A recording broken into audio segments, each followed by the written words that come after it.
Come on in. Come on in. Come on in. Now come on in. Now come. Sorry, y'all. Y'all know I'm weird. Whatever. Hey everybody, what's up? It's your girl BondyBlue. So let's go ahead. Let's go ahead. Hey everybody, what's up? It's your girl BondyBlue. Okay, follow me on Instagram and let's get into the video. Right? Oh, I don't know what just happened. I couldn't hear nothing on the back end of that. What's going on, everybody? How y'all doing today? What's up?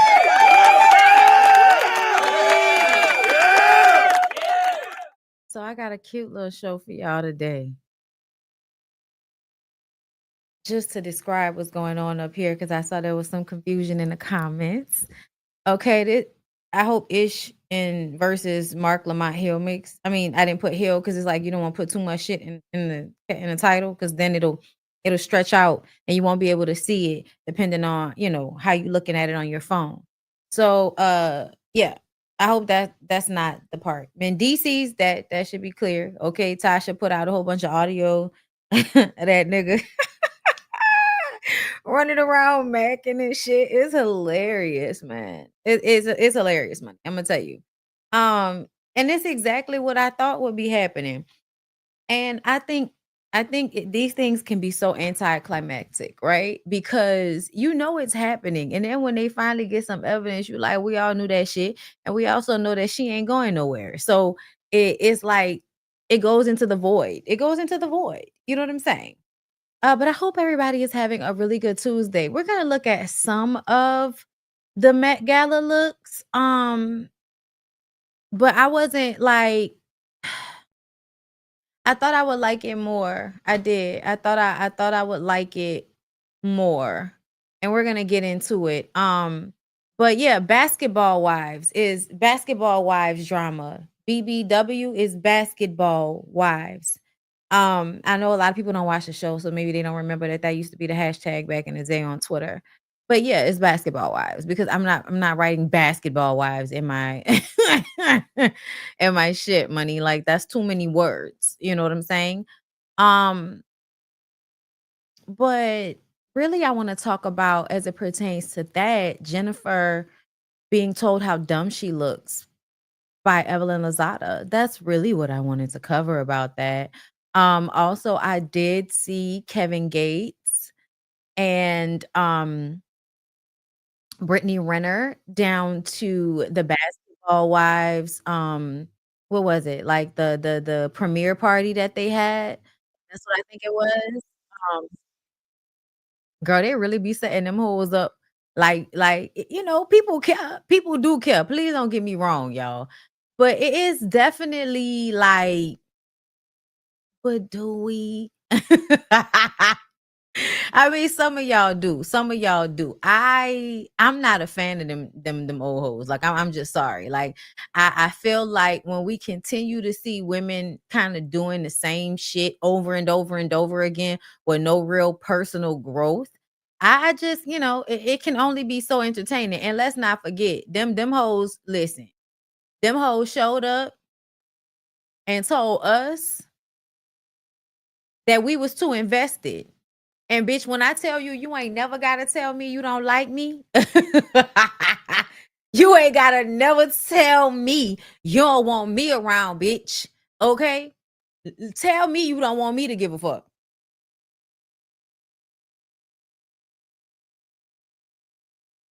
Tell me. Tell me.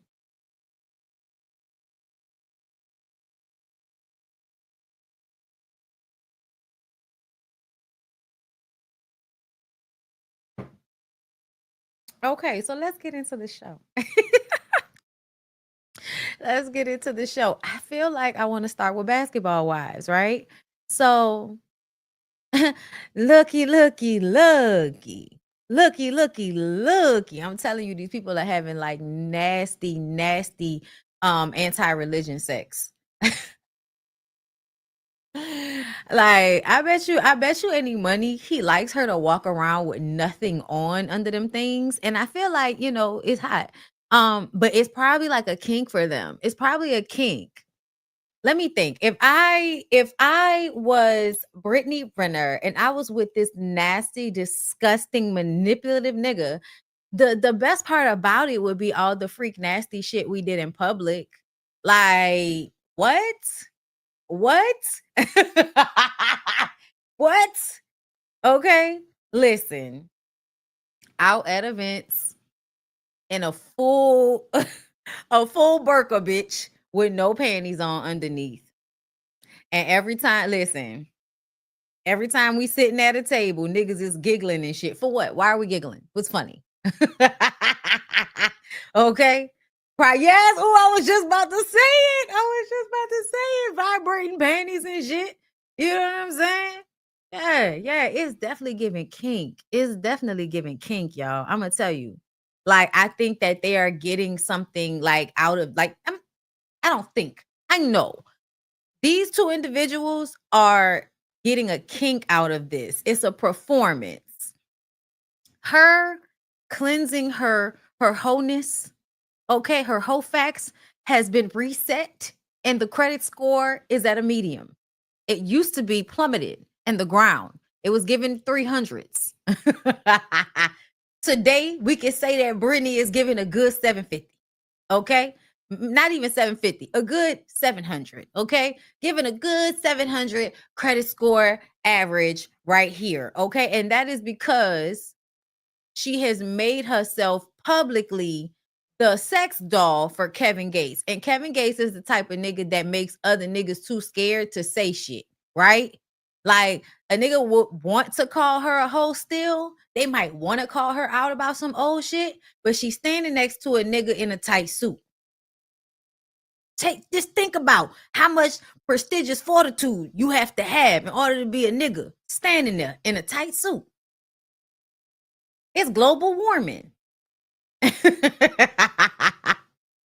Okay. Yes, he is still married. He is still married. Absolutely. Legally still married to Drika. I'm sure of it. Because if a divorce was filed, the blogs would have been on it. Please know the people have somebody down to the courthouse to report.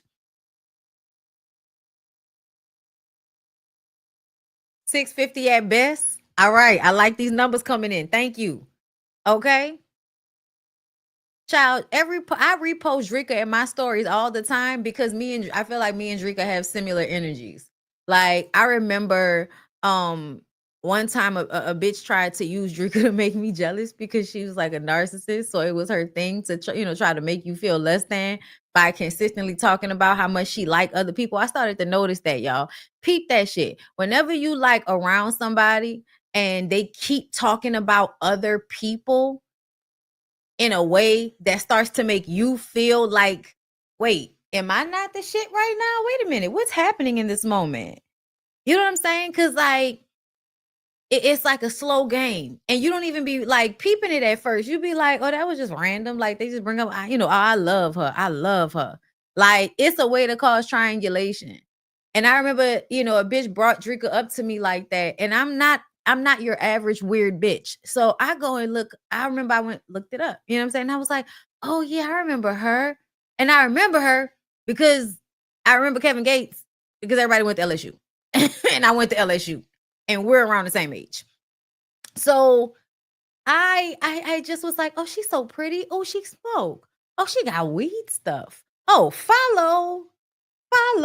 Okay, so hoes hating basically made me find somebody that I feel like jives with my energy on social media. Look how that turned into a good situation. Oh, stupid assholes. Yeah, I really started to get good at peeping shit. People get mad when you peep they shit too soon. It's no fun. It's no fun if I'm picking up on it real fast. It's fun if you think you playing with my intelligence in some way. That's the fun part. Thinking that you best in a smart motherfucker until you realize they really just being nice. It's so funny. So now I really love Drika, and I repost her all the time. Because she's always living her best life somewhere half naked with a joint, like looking good, wearing no makeup. That's another thing. Y'all, Drika walks like myself wearing no makeup. Okay. And then, like, I had a breakout, bitch. And that's because I had too many fucked up individuals around me. Sometimes you really have to change up your regimen, but also you got to remove weird ass people from around you. They be sucking your pretty. It's weird. It's a very weird thing. Spiritual, nonetheless. Okay, so you got to be careful. But see, these two toxic individuals, these two vampire energy individuals being together, this means some freak nasty shit is happening. The emotional enmeshment that's happening. And the funny part about it is these are two people that everybody else will think that they gaming, right? Oh, they doing it for show, da da da da da. I'm about to tell y'all right now, these two individuals are wrapped up in their bullshit right now. Whatever bullshit be going on, and I can pretty much imagine, because people don't change. They just play the same games on different people. But Miss Girl over there, enmeshed. Do you hear me? Because see, all of that like strict religious shit is also like a kink for like people that have already been to like a sexual level where it's like, okay, now I gotta come back because I did a lot. So now I gotta come back to the Lord so I can stop feeling like shit about myself. Those types of people still be on their freak nasty energy when it is brought out of them. And he's the type of person that's gonna manipulate you into thinking that the relationship is pure, because at the same time he's like implementing like emotional things that attract you, mental things that attract you. So it still creates the same type of freak nasty energy, just in a smart nigga manipulative way. And men who game like that, they usually best women like Britney, because women like Britney, they pretend like they were like hoeing so that they could get money. That's partially the situation, but it's really not, because those women be out here working, and at some point they stop dealing with men who have money simply because they have money, and they only deal with niggas that they actually want to deal with, i.e. i.e. Kevin Gates. I'm telling y'all, it's such an interesting prototype. It's such an interesting personality archetype relationship. It feels really good, but I bet you emotionally it's really, really like draining. Cause it's like high highs, low lows type of situation. And I'm sure like most weirdo niggas, they just start talking to you like shit out of nowhere for no reason. Yeah, got her thinking there's a higher purpose for their relationship. Yes, you got me. Yeah, man. Get in her head. And she's so smart. That's exactly what she wants. When you are a smart woman, like you really do want a nigga that's gonna get you up there. That's how you think. Because at the end of the day, we don't have healthy relationship examples. Like none of us have healthy relationship examples. Everything at some point or another is like manipulative. And I feel like with her, you so smart and you so used to being able to manipulate niggas. Whenever you actually encounter somebody that can manipulate you, it's a turn on. It's a turn on. Like I used to have an energy about people like, if you could actually get over on me, bravo. Now I have a game where it's like, let's see how long you can. Let's see how long you can get away with it. Because now I'm in an era of my life where I'm very clear about things. So it's like, let's see how long you can get over on me. Let's see. Okay? Let's see how long it goes. But these two people, right? Look how he looking, y'all. Look how he's squinting at the camera. Let me make myself smaller.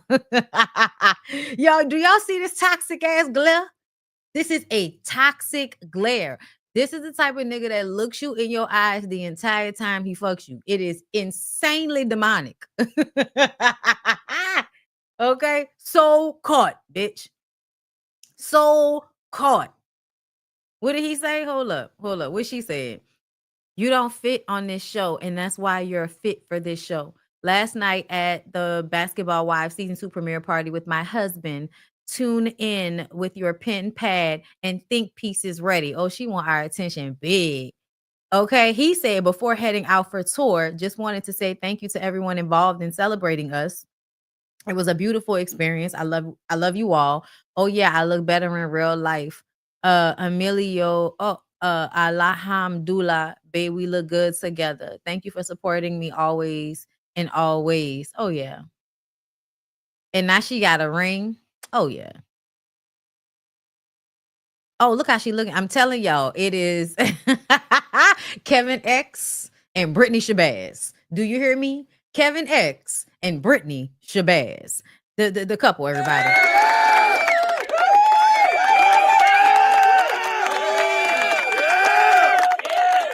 Okay, I'm gonna take. Can I clock something else? Can I clock something else for y'all right quick? And all of their pictures, I feel like she always looking at him and he always looking at everybody else. This type of body language is so telling to me about what's emotionally happening in the relationship. Yes, y'all, he is still legally married to Drika. This, I don't know why y'all be so confused about this. Niggas do whatever they want to do. Y'all really be out here thinking, why would you get marriage is whatever people be wanting to make it. It's whatever they want to do. It's whatever they want to do, y'all. I'm telling you. You out here thinking that it's only, going one way, and it's really not. People doing whatever the fuck they can get away with in their marriages. That is exactly what they are doing. Okay? Stop thinking everybody out here living by these same rules. They not. Okay, so Brittany Renner shows off diamond ring amid Kevin Gates' marriage. Jackie Christie embraces daughter after physical fight.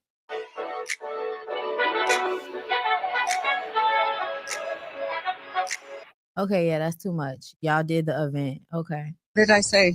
You were talking about how I was unprofessional and all these other different things. But I'm not trying to have an issue with you because I've always actually big upped you. Are you done? Oh, they finna fight. Not are you done, as I'm showing you some type of like respect. You got it, bitch. You got it, bitch. We beefed out now, ho. We beefed out now, bitch. You got it. You got it. It's beef. It's what's for dinner. Okay. All right. Hold up. Let me see. This is the part. Is in everybody's business, but doesn't want to talk about what's going on in her house. And happy hoes ain't hating. Don't say period. Don't say period. Because y'all think everybody that got an opinion that's contrarian to yours is a hater. So don't do that. Okay. Because listen, I'm a very happy hoe. And some of y'all might say what I do is hate. I don't think so. I think this is from a merely social studies standpoint. This is the way I teach. Okay. I learn. I come and tell y'all about it. That's going online somewhere. So did you feel that Evelyn was, what do you feel was the motivation, or at least in this first episode? I haven't seen the rest of the season. What do you think was her motivation to make everybody be concerned or overly concerned about your choice to get married to your now husband? Jealousy. I don't know what her concern is, because honestly, I can't speak. Jealousy. Who said that? Bitch, who out in the studio audience said that? I'm gonna need you to come from the front. I'm gonna need you to come to the front, and I'm gonna need for you to explain to me what Evelyn is exactly jealous of as it pertains to her having worry about her friend marrying a scam artist that's possibly not really into her, so to speak. Speak for her. But my thing is, Evelyn has never been she's never been married. She's never been in a successful marriage. So she is not one to give advice to anyone. You got to sit this out. Girl, I don't have to sit a motherfucking thing. I'm sorry, y'all. Y'all know I don't like Evelyn. That's partially the reason why I don't watch this show no more, girl. I don't really like her. And I hate when I try to give people a chance after they've been years, like, when they try to rebrand their images so that they can get money again, I actually go along for the ride with them. Like, I am really able to go into the movie theater with these people and just kind of let the story take me where it's going to take me, right? That right there is why I cannot fuck with certain people anymore, because you're not going to keep taking me on rides, bitch. You're not going to keep showing me the same film in different format over and over again. I've seen it before. And I feel like Evelyn is the same mean, evil bitch she always has been. There is no inner work there. Okay? And Jen is a dodo bird. Jen is a dodo bird that consistently opens herself up to be taken advantage of, to the point that we can no longer see her as a victim. She loves her a man with a record. She loves her a man that could possibly steal something from her. There's always a possibility he might steal something. It turns her on. She'll come home and have her fucking furniture gone. Oh, I knew he was the type of nigga I liked. Yes, for the plot. There are a lot of girls that are out here doing crazy shit for the plot, especially, again, if a man got good sex. If a man has good sex and a woman has spent a large amount of her life not getting freaked out appropriately, oh yeah, she gonna be out here doing all kind of trick ass, stupid ass, dumb ass shit because somebody put in, you know what I'm saying, staring in her eyes and fucking her on some real like sick shit. That's why she's not here. To the executives in the room, I need to host this reunion. I'm just letting y'all know that. You should. Okay. One more question, Jennifer. It seems like you're much more clear and firm and strong about defending yourself in this season and not letting anybody bully you. I haven't seen the rest of the season. I think in the car with your husband, you were talking about they can basically F around and find out, and they're finding out. What changed? I mean, I think people are used to me being reserved, which I am to a certain point, and I'm not really confrontational, but I am going to protect my man at all costs. So my thing is, I don't give. I'ma just say, to be this age and be this way, because I get it. I do feel like there was a moment in time where I felt like that's my job and that's what I'm supposed to do because I love him and all of this type of shit. And what I really have found is you have to let men protect themselves. In order for men to be the best version of themselves, men have to handle their own shit. That's why back in the day when they had rites of passage for boys into manhood, they would have to actually go and do some hard ass shit in order to be considered a man of their tribe. And a lot of y'all don't have to do anything. Like, y'all don't have to do anything. So like for me, I just kind of feel like as a grown woman, as you get older, you start to realize that we are all responsible for ourselves. And you can't protect people from their own issues, their own problems. That's how you end up fucking up your own life, is you keep trying to get in the way of somebody getting what's coming to them. When men are like Christian, they out here living their life recklessly. You gonna keep trying to get in the way, protecting your man at all costs, and you gonna end up getting fucked up in some type of way because you keep trying to get involved with what the universe has for somebody that is out there doing whatever. You see what I'm saying? Like, don't it seem like he out there scamming and stealing from people? And there might be some justice looming, and you keep trying to get in front of shit to protect him, even though he's a man, baby. You have to let men pick themselves up. You have to let men figure out their own money situations. Like, all of this constantly feeling like you need to help them, and then they telling you, oh, you not, man, fuck all that. It's not about a finished product. It's about the fact that you are not about to put your life labor on me and call it a relationship.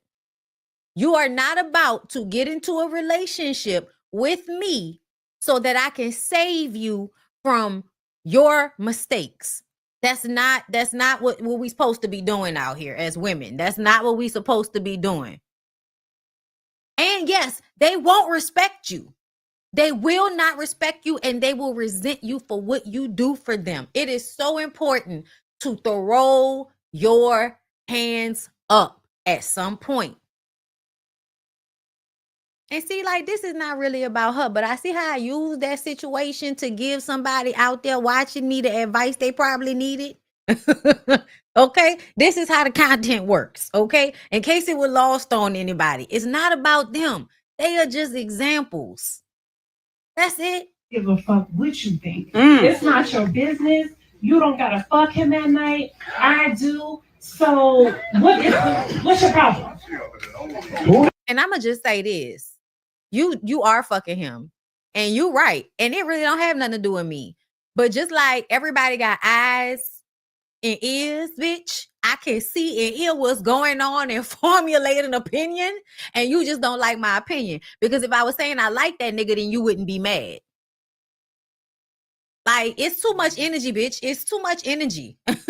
I know Evelyn probably over there like, girl, you really talking big, but you know I beat your ass. When you know you'll beat somebody's ass, when you know you'll beat somebody's ass, right? You be letting them have it sometimes. Be like, bitch, all right, keep talking all that shit like I won't knock you upside your motherfucking head. All right. Did you feel that Evelyn was, what do you feel was the motivation, or at least in this first episode, I haven't seen the rest of the season, what do you think was her motivation to make everybody be concerned or overly concerned about your choice to get married to your now husband? Jealousy. Okay, same clip. I just wanted to make sure it was the same clip, y'all, because it was from a different angle a little bit. All right. I think that's all for the basketball wives shit. I know they had more that happened, but I really don't want to get into the episode because I don't care. I was looking for Evelyn's response. Let me go to the Jasmine brand before I get up off of this. But I don't care. I don't care to know what's going on this show, y'all. I don't. I'm sorry. I'm gonna be real. Ooh, girl, we gonna have to get into them looks just a little bit. Okay, we're gonna talk about that because I know a lot of people don't watch SNL, but I watch SNL. Like, literally, I'm every Saturday night or Sunday morning looking for the episode of SNL to see what was funny, what wasn't funny. You know what I'm saying? And I realized a lot of Black people don't watch SNL. That was lost upon me for a minute. Yeah, I think I'm done with that. All right. So let's move on. Let's go to that since I saw it and I don't think I saved it. Gorilla, what, you can't speak? Right. Like, good morning. Ding dong, Mr. Corn. Not even saying nothing, just rude. Why you sound like you got a problem? Can I have my face back? Right. All up in my grilling. Okay. So I thought this shit was funny. I thought it was funny. Honestly, I did not feel the same way y'all felt about it. Like, when I was reading, because I watched it and didn't think anything of it. But I also feel like I'm not always looking to be upset about stereotypical Black shit, because sometimes it's funny and there are people that fit that stereotype. So I don't be mad like y'all be mad. And I do think that some people was misunderstanding it, and I really didn't even see it as rage bait. Somebody said something about can I have my face? Like that was meant to say that the Black women looked like gorillas. Like they were saying they look like, no, it was like, no, that's not what she meant when she said, can I have my face back? Because you all in my face. Like, you're looking at me. Like, that's what that meant. Like, it wasn't no, the thing that really, the two bitches is insane. I don't think so. Especially at the end, when after the gorilla killed them, at the end of the skit, they show you two two graves, two bitches who ain't even do nothing. Y'all, that shit was so funny. We are women. Yeah, we are. But sometimes we're bitches. And you know this. Like, come on, bruh. Come on, bruh. Like, I feel like when it's something that's really in bad taste for real, y'all be laughing at it. Shit that ain't that serious, I feel like everybody be getting all upset about. I feel like y'all was acting like black people didn't write this sketch too. I think y'all are assuming that all white people wrote that sketch. And I don't think so. I think if Quinta Brunson is the head of the show that week, is leading the show, she's the host, that means that she probably had something to do with any skit that she's actually in. Like, you get the choice to agree. You get the choice to agree, I believe, whether to do the sketch or not, based on what I've heard. But okay, that's cool. Like, some of y'all thought it was like all of that. I just didn't. There are black girls that are like this. We're all not like this, but some are. And they show a whole bunch of different depictions of black women and black girls on this show.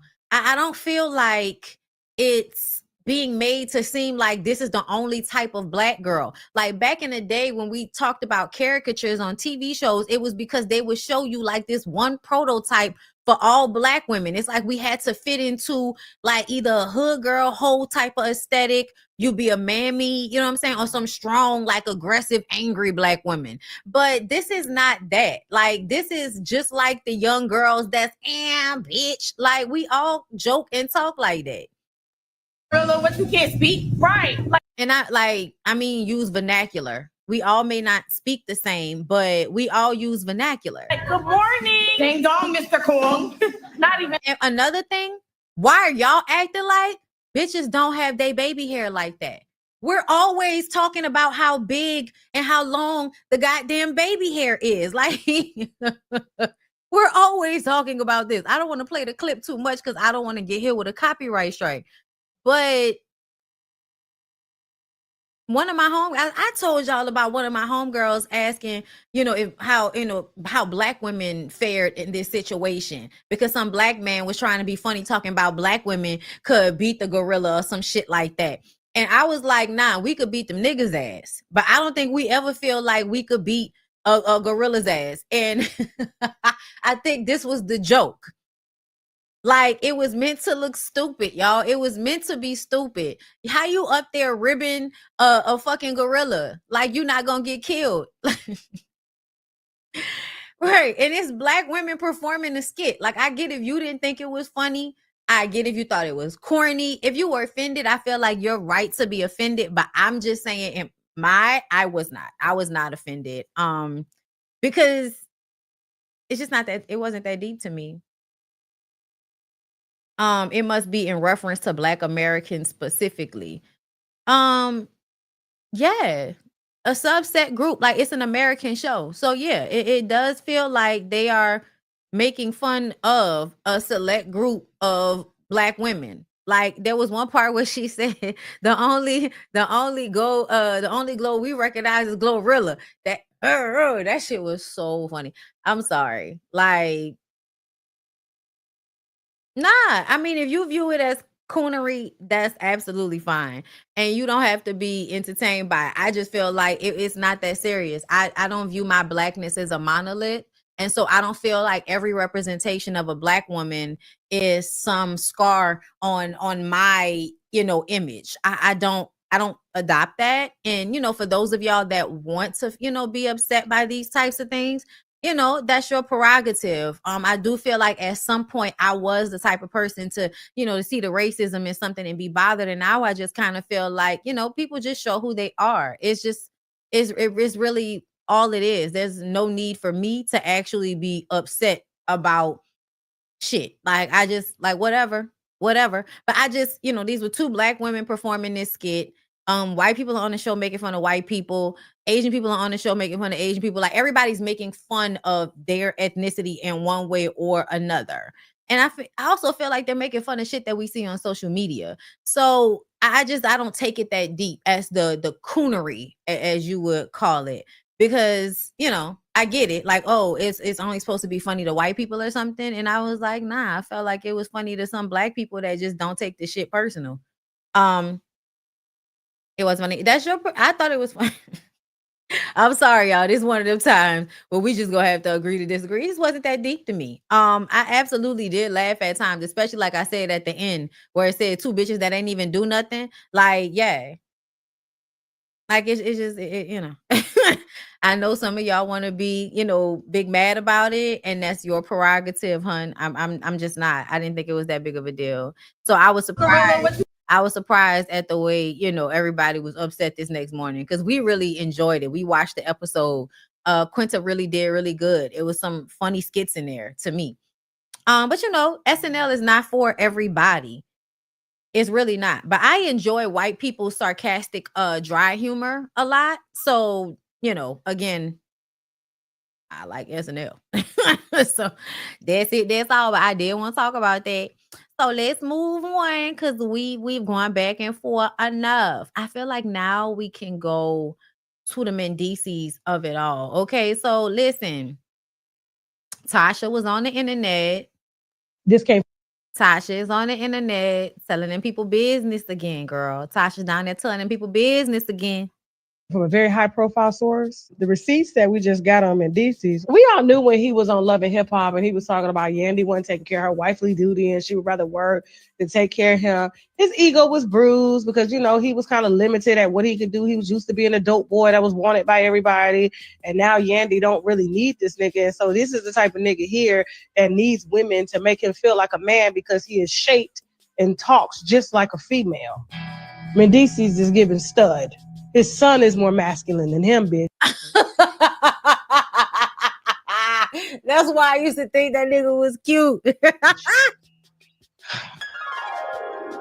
Now, Mendeecees will make a pretty bitch, bro. So we just got word in real time. Some receipts were sent to us. We did promise the girl that we would give her anonymity. He knows who she is because he blocked her today. Oh, put up the block receipt, Jasmine. That was fast. And, you know, she got her receipts before. I asked her to send a screenshot of the DMs, and she did that. So let me pull up mine. So the voice note, we got him. Give me 1 second. He goes in the next text, like real bad. You can. And she says, you can have me. He says, I can't even front no more. I'll let you have. She said, I'll let you have me. He said, we'll see. And then she goes, I will. I don't like that language. I'll let you have me. Y'all really be out here into the kink of ownership with these niggas, bruh. Like, it's an experience. From North Carolina, by the way. He goes, you know, you be busy. And then she goes, so you don't want me? And then he goes, I do, absolutely do. We have a voice recording. Let's go. Yeah, that's what I mean. But yeah, usually, you know, real beautiful women are not into you know, just pleasing men or just, you know, they make it all about themselves, and, you know, that can pretty much be difficult or complicated, rather. So the mind game he playing, that's what I really wanted to talk about. This is why Yandy shows up the way she does. You always have to remember that women that does not sound like, yes, it does. Yes, it does. What do you mean that does not sound like him? Yes, it does. Oh my God. Yes, it does. Y'all know he talk, you know what I'm saying? He kind of hold his jaw a little tight when he talk, and you could tell he like trying not to talk too loud because he probably in a house with other people because, you know, niggas married with kids and shit. Oh my God. But he's basically saying like pretty women don't usually put a lot of effort into sex with men. He's basically calling pretty women pillow princesses. And I listen, I would, basically. Yeah, I agree with him. Usually a lot of times women can be you know, pillow princesses if they're pretty, and that's because they're used to a nigga throwing them down and flipping them over and all of this type of shit. As a pretty woman, okay, I'm gonna just tell you, if it was not for the lesbian in me, I would be a pillow princess as well. The fuck? Like, that's straight sex most of the time. Straight sex is, can you do it? Can you do it? Yes, I'ma just lay here, nigga. Absolutely. Oh, thank you, love. I'ma just lay here. I'ma just lay here, my nigga. Yes, yes. That's all I have to do. That's all I have to do. Because if I flip it over, you gonna be done. If I take control of this situation, you won't make it. Okay? Nah, some of y'all niggas is like, you know, on a whole nother level with it. But a regular nigga, who ain't gonna make it. What? To make it work. But however, you don't strike me from us talking. You don't strike me that way, and that's amazing. And and that is very, very attractive. Oh my God, you have that's like the best of all worlds collide together. Oh my God, that's have an impact. I need to hear it again. Wait, we gotta go and find the glimpse by themselves, y'all. I need to hear this shit over again. That nigga doing so much whispering. Say it again. You know you're gonna make me faint, right? So I think I'm gonna have to give you like my whole heart eyes emoji that I have in my phone, and I'm about to like dead, like really faint. You send me a video for like that again. I'm gonna faint. I'm gonna pass out. Somebody gonna ask me like, "What's wrong? Why he's on the floor?"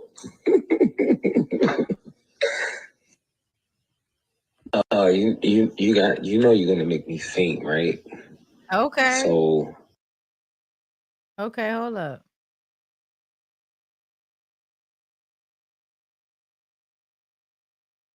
He macking on somebody. These are the DMs. Coretta Scott King. Them and these motherfucking ads, bro. Okay, so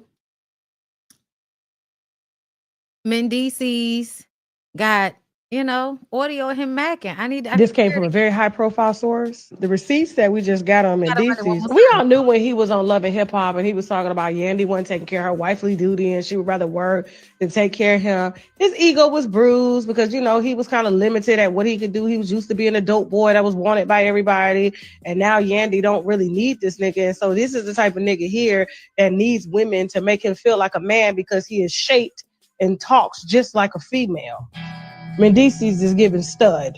His son is more masculine than him, bitch.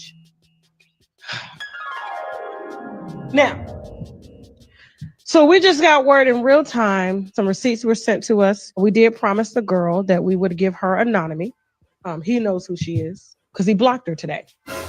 Put up the block receipt, Jasmine. That was fast. And, she got her receipts before. I asked her to send a screenshot of the DMs, and she did that. So let me pull up mine. So the voice note, we got him. Give me 1 second. He goes in the next text, like real bad. And she says, you can have me. He says, I can't even front no more. She said, I'll let you have We'll me. see. He said, we'll see. And then she goes, I will. Busy. She's from North Carolina, by the way. He goes, you be busy. This is why women don't want to date men anymore. Y'all don't have no real Mac about y'all. The Mac that y'all use is Mac that worked when we was in our like early 20s and late teens. Now that everybody grown, this shit is so whack, lame, bored through, just repeating the same shit over and over again. And then she goes, so you don't want me? And then he goes, I do, absolutely do. We have a voice recording. Let's go. Yeah, that's what I mean. But yeah, usually, real beautiful women are not. You're a real beautiful woman.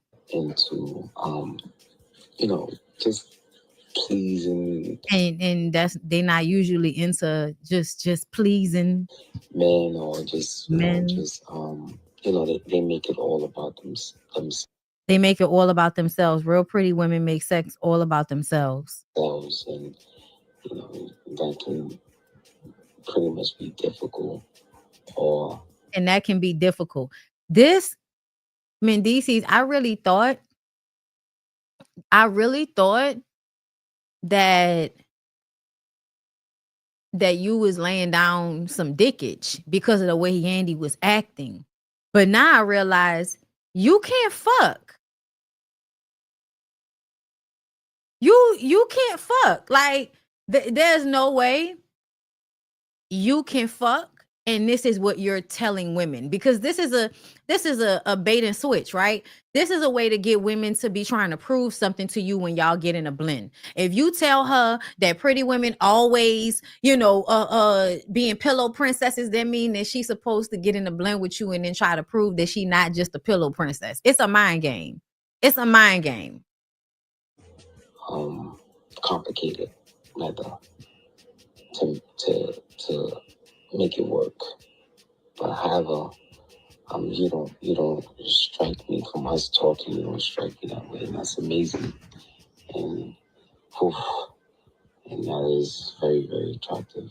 Oh my God, you have that's like the best of all worlds collide together. Oh my God, that's have an impact. Oh my God. Oh my God, that's a hell of a. Oh my God, yeah, it's cringy. It's cringy. It's cringy. I think that is his sexy voice, y'all. I think that's the voice you use when you whispering, but also when you trying to be sexy. It's not good. It's not good, y'all. This is not good. So that means you a hoe and you can't fuck. That's sad, y'all. That is so sad. I'm gonna need for you to know how to fuck if you're gonna be a hoe. This is why I miss the 90s. I feel like in the 90s when niggas was hoes, it was because they actually was good at sex. Like sex was what they was good at. And I feel like having a conversation with a woman and telling her that she beautiful, but you used to pretty women making sex all about themselves, when really niggas use women bodies to masturbate. What are you even talking about? That make me feel like you don't have good dick. I remember when Rashida said she fucked you and the dick was little, and I didn't really want to believe it. I thought Rashida was just saying that because she, back then Rashida was just real rah-rah. It was Rashida, bitch. Okay, y'all know the one that owns On Site? Yeah. It's On Site, the blog that has become one of the blogs that I go to now. Yeah. Ra Ali. Yeah. Ra Ali said on Love and Hip Hop New York season 4, she said that she fucked Mendeecees. Uh-huh. And she said his dick was little. Uh-huh. Yeah. Yeah. He cute. That's why he giving stud. Because he cute. Because he got a nice face. Nice hair. You know what I'm saying? But he ain't like in shape like that. I don't think. Like, you know what I'm saying? He ain't put him up. It ain't giving that. So Yandy's just over there happy to have a pretty man and ain't even getting dick down appropriately. That's sad, money. That's sad. Because to me, any man that really know how to fuck, this is not conversations that they having. This is not conversations that they having. Men that really know how to fuck, they gonna figure it out. Ain't no such thing as a pillow princess to somebody that know how to fuck. Like what? Nigga, you better get your knees ready. You better get your motherfucking knees ready. I can't stand a nigga that all they want you to do is sit on their dick all day. Like, oh, so you just want to sit down and do nothing this whole time, huh? Listen, Mendeecees strike me as the type that just want you to just be doing everything. So he just sitting there, laying there, talking to you in his voice or whatever, like just saying whatever stupid shit, you know what I'm saying, low-key cringe-worthy, and you just sit.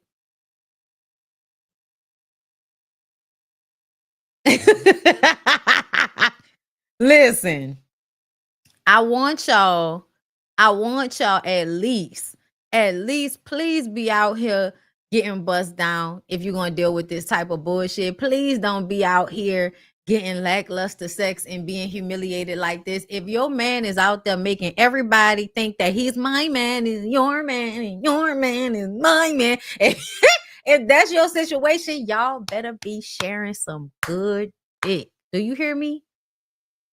Do you hear me? Listen. He better know. That's what it is, though. That's what it is, y'all. That's what it is. If he ain't got nothing that he could do nothing with, then all he gonna do is be an eater, right? And it sometimes take you a little while, like, you know what I mean? Because like a lot of times when you get ate is anticipation for the You know what I'm saying? Like it is the intro before the. So if you're not gonna give me then I'm about to get this, and you're gonna be down here for a long time. Other than that, you can get out my face. Do you know how fast I can do this for myself? Get out of my way. Get out of my way. Get out of my way. No, big dick niggas been pillow princesses. That's why I've always said that in the middle niggas are the best. Between 6.5 and 8. Between 6.5 and 8. Anything beyond that, they think too highly of themselves, and all they're gonna do is lay there. The niggas that 6.5 to 8 putting in work. This is somebody that's figuring out where, how much pressure, and how fast they need to go. The speed up, slow down method. Where to press. Okay. Listen. Get into it. Get into it. But it's giving you going around fucking everybody and your dick ain't even worth that. I'm just trying to figure out, like, was he talking about Yandy? You know, there's beautiful women out here, but they're not willing to please men, because he did say that on Love and Hip Hop, didn't he? He said, I don't believe that, y'all. I don't believe for a second that Yandy is not down there on her knees every other day, gobbling dick and balls. The mouth is big. I'm sorry, y'all. I believe that Yandy is just like a lot of like good girls. Once a street nigga pull a freak out them, they a fucking freak. They doing whatever you want to do. Whatever you want to do, that's what they doing. If they emotionally invested in you like that, and you got out of jail, like, man, whatever. I had to not fuck you for a few years, my nigga. If I really want to fuck you, it's about to be some ignorant amounts of shit going on. So that tells me it's not about Yandy. It's not about Yandy. It's not about Yandy. They don't Love and Hip Hop. Like, she's not pleasing me. She's very beautiful, but you know, but you seem like a pleaser, and that's very attractive. Why would he? Nah, I'm gonna tell you what it is. A pleaser, aka a hoe. And hoes be like aggressive about the sex, right? Women who are raised not to be the hoe, they don't do all of that because they've been taught it's not ladylike to do all of that, right? They might do it in private, but please understand how much niggas get off on doing, especially nasty niggas like Mendeecees. Like, you talking like this to somebody is because you's a nasty nigga, meaning that you like nasty shit. You want to do freak nasty shit. But you want the woman to be the aggressor in the situation, which is why you go look for a certain type of woman to have sex with and a different type of woman to be married to. But I feel like Yandy been down there eating dick for years. Like, Yandy been down there busting it open and eating dick and doing whatever niggas want her to do. That's what it's been given. That's what it's been given. He's just not going to be happy with just that because he really wants some other shit. But in real life, a lot of these men, what they want sexually, they don't want it from the women they're in relationships with. They want the women that they're in relationships with to hold a certain level of purity so that those women will do the mating and the muling. And every once in a while be a mattress. But the women that they actually like, niggas who do want to do shit like that, they find other people to go do nasty shit with. They don't want to do that with their wife. They don't want to do nasty shit with their wife. They want to do it with some random bitch. It's weird. It's very weird that they're like that. But, you know, this is why you have to tell men when their sex is bad. Let me tell y'all, I have never been one to fake it. If you're not doing it right, you're not doing it right. I am not going to big up your ego. I'm not going to tell you did good if you didn't. If you sucked, you sucked. If I didn't finish, I'm fucking mad. Like, yeah, all that. Your feelings gonna be hurt. You either gonna know what you're doing, you gonna learn, or you gonna get the fuck out of my face. Because I'm not faking for nobody. And I'm telling you, it was because I spent the first, teenage years, like my learning years was with women. And because my learning years were with women, I understood sex as a way of like getting to a orgasm. I feel like a lot of times when women having sex with men, they don't do that. Like, they really don't. It really just be about being pounded out, being banged out. It's not really about it being pleasurable. That's why a lot of girls I be seeing, like, y'all think it's cute to be having to put an ice pack on your coochie the next day. Not really. Not really. Okay, not really, my girls. Be safe out here. But because of the lesbian years, I'm not faking it with nobody. As soon as I started fucking with dudes, it was just kind of like, you either gonna be doing this shit right or you just gonna get out my face. Okay. So thank God. Okay. The 1, 2, 3, 4 niggas that I have been with, 3 out of 4, I would recommend. Okay. 3 out of 4, I would recommend. I would give them niggas a good Yelp review for whatever. Okay. Just saying. Feel lucky.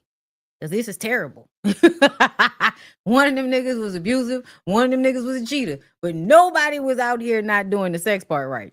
Because that's just too much. All right. Y'all know Mendeecees out here hoeing. Let's move on. I wanted to talk about this. So I cut back, headed to my seat on the corner. Madonna is sitting on the side, just like right on the corner seat. And I pass by and I see her. My guy says, "Hey, Madonna, this is Montel Jordan." So I reach out my hand to shake her hand because I've listened to her on the Mighty 690. Like, I know her music, you know. She looks at me and she goes, "Don't I own you?" Wait, what? Oh, no. That's what I said. I said, "Huh?" She said, "Don't I own you?" And I was like, I'm not processing. Now, let me take. Okay.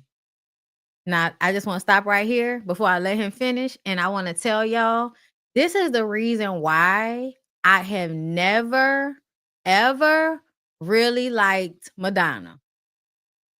The only time I liked Madonna was in the early 90s up into the 2000s when she came out with "Music Makes the People Come Together." And then as the 2000s go on, Madonna just starts doing weird rich white lady shit, right?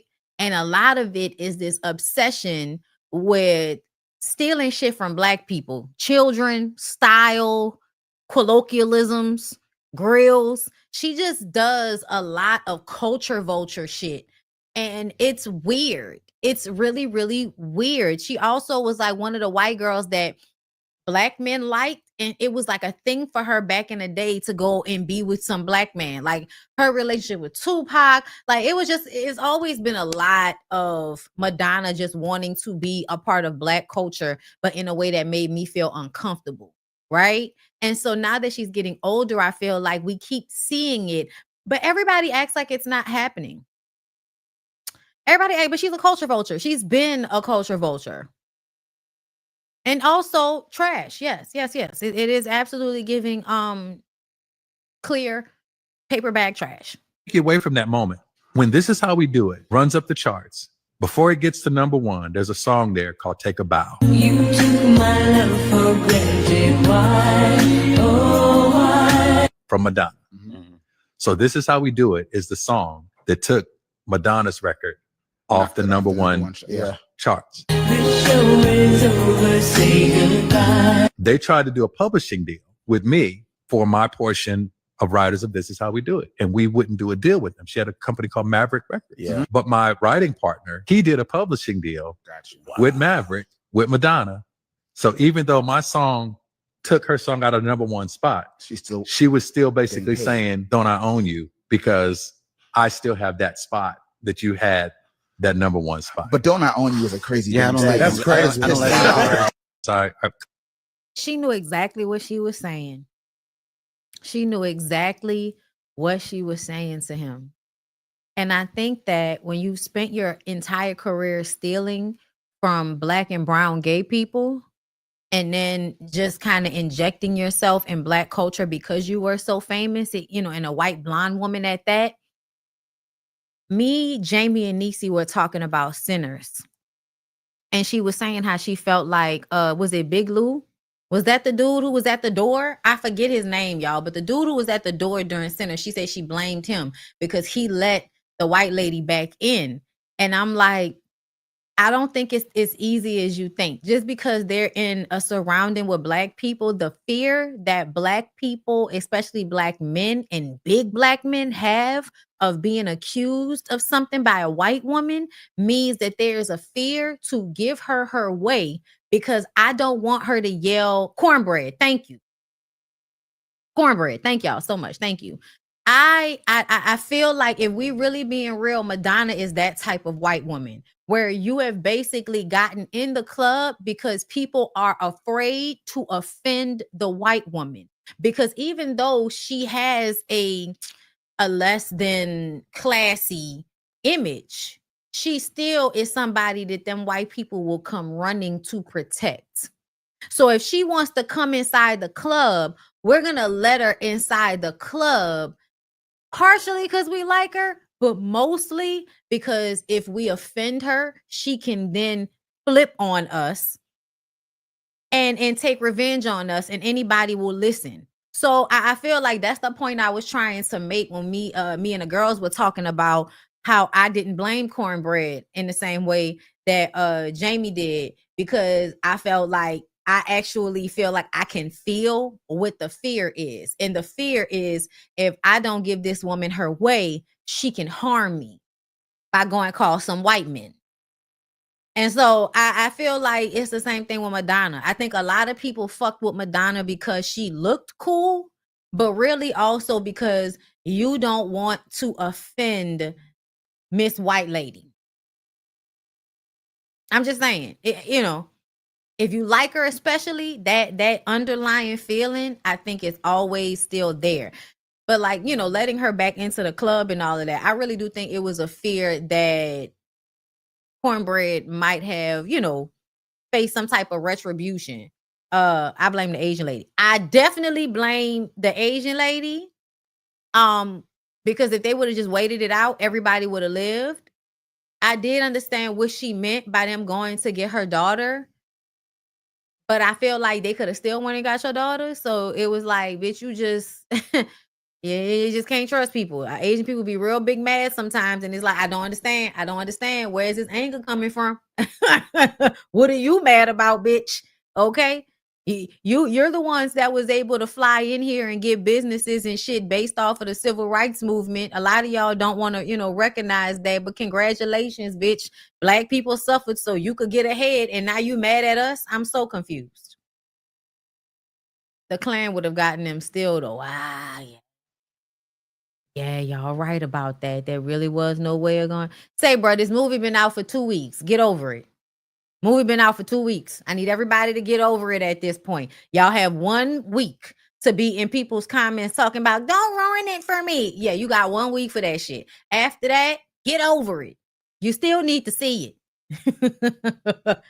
But Madonna coming up to motherfucking Montel Jordan, low-key being jealous for years because his song topped hers, and now we remember his song and nobody really remembers her song. You was mad, bitch. So you went and did what a lot of people did, which is go and offer somebody a deal so that you could shelve their music. A lot of hating ass people did shit like that. They will offer somebody an opportunity, and the person would think, oh, finally, I'm getting my chance. Offer them to basically buy your music and shelve it so nobody will hear it. A lot of people did that. And that sounds like what Madonna was trying to do to them people. Cut back, headed to my seat on the corner. Madonna is sitting on. But yeah, he also said he didn't sign with her, but his publishing partner, his writing partner did sign.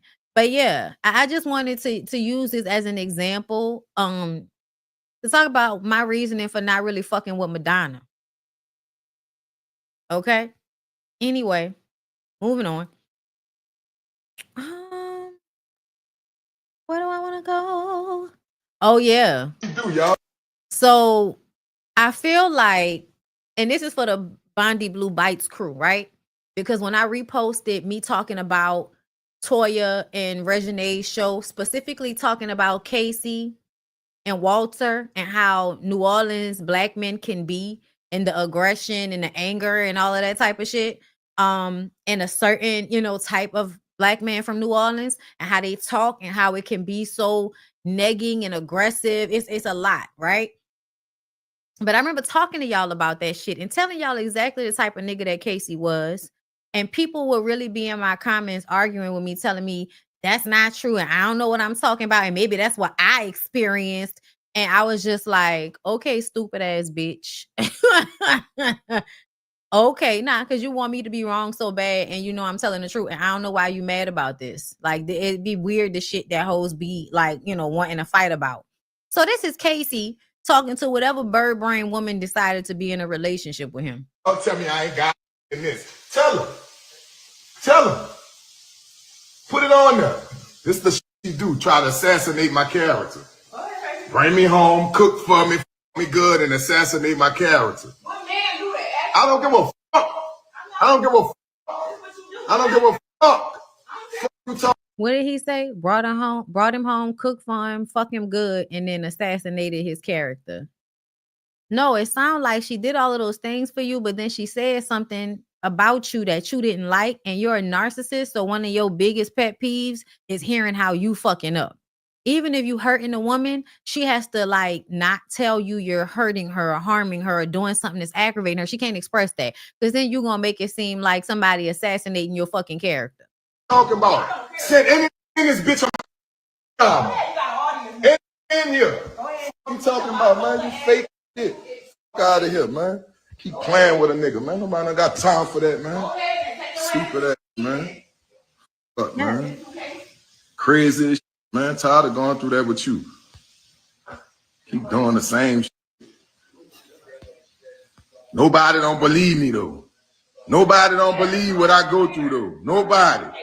Come on, man. I don't give a YouTube. I don't care about YouTube. None of that. I'm out the 7-1. My notoriety know this already. Baby, you a little girl. What you talking about? What you do, y'all? Tell me I ain't got in this. Tell him. Tell him. Put it. And she's still in there cooking for the nigga. She's still in there cooking for the nigga. This is Toya's brother, and him talking to some woman that then took him to her house, cooked for him, man, fucked him, and this how he talked to her. Yeah. Somehow he's a victim, and he talking to that lady crazy as hell. Let's see. Let's look it up for y'all, because I know y'all was y'all keep mentioning it. So just after dating old girl again, BD is engaged. I'm looking for the nigga she's supposed to be engaged to. Is it not on her page?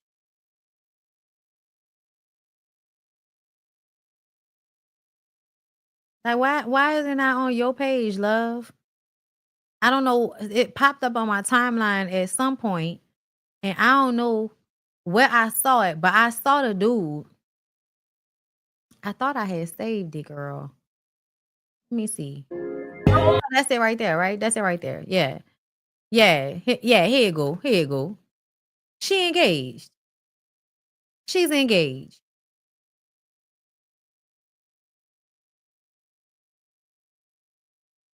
Okay. We'll see. We'll see. I feel like when people do shit like this, is because they just trying to find something. They're searching for something. And they usually search for it in other people. I'm guessing he'll come in savior type shit, right? He's a savior. He's gonna help you have a more stable life, right? Gonna help you with your dismissive avoidant shit that you got going on, girl. I guess we'll see. We'll see how did Red match them. If not, I'm not with it. Yes, y'all, this is Toya's sister. If y'all don't know who these people are, okay? We talk about Toya and Regine's reality show on my channel, which is why people were telling me about BD, Toya's sister, getting engaged after having a relationship with a weird ass woman for the past 2 seasons of the show. Every time they're on filming, her and the girl are together, and then when they stop filming, her and the girl break up. None of us really liked the relationship because we felt like BD was being used. But BD is also very passive aggressive. And I feel like marrying a man is a way to like run away from whatever you were going through. It's to find some stability for yourself, to try to make yourself grow up. Like, I think, people view marriage as some type of cure-all. Sometimes they think once they've accomplished this thing, then it's going to like fix everything. It's going to help them fix everything. It doesn't. It really, really doesn't. But it's something that you have to go through in order to figure it out. So we'll just see how it all ends up. But I feel like she don't know him. Like she ain't been knowing him for long enough. Like if y'all was just on a reality show and you was with Mel, even if you was with this man, like how long have you known or how long have you been in a romantic relationship in order to marry him? And y'all, I understand people be thinking they know motherfuckers and all of that. But especially when you are famous in some capacity, I think you have to be very careful about who you decide to get legally tied to, because you never know what people's motives are, especially if you've only known them for a year or a year and a half. Like that's still not enough time. I'm telling y'all right now, I feel like you have even sometimes you never know. Even after 2 years, 3 years, you still don't be knowing people. But I feel like you got to give people at least a good 2 years to show, because usually after a year, people get too tired and they start showing their real self if they are performing something for you. So you need to give yourself time to really see a person. And I feel like she is so all over the place that her getting into this relationship doesn't feel like the healthiest response, at least to me. Okay. Let's see. What else do I want to get into? But congratulations to her. I hope it's, I hope it is healthy for her I hope it's healthy. A lot of times early marriages are not, but So Rihanna announced that she's pregnant for the 3rd time in anticipation for the Met Gala. Okay. We saw her walking around with her belly all out. Okay. And then she came to the red carpet with her belly all out. Okay. Listen, ASAP Rocky was also the chair for the Met Gala this year. I know. I love the shit on the camera. I actually hit somebody up today and they're not even going to be able to see me until June. So it's like, I might have to see if there's somebody in Houston I could go see. Cause I want to get caps put in. Hopefully somebody can, take off and put back on. Either that or like a grill piece where it's like the gold at the bottom, the open face at the bottom, and then something on my incisors. That's what I would like. Y'all really ain't gonna know what to do with me. Y'all really not gonna know what to do with me once I get my grill for for my birthday, because y'all know my birthday this month. Hey Ziva. But yes, so the fact that this is the laugh of a man that continues to impregnate a billionaire. This is the laugh. Like, where is it at? Hold up, y'all. I'm gonna show y'all what this look is giving to me. Hold up. Is this it? No, that's not it. Hold up.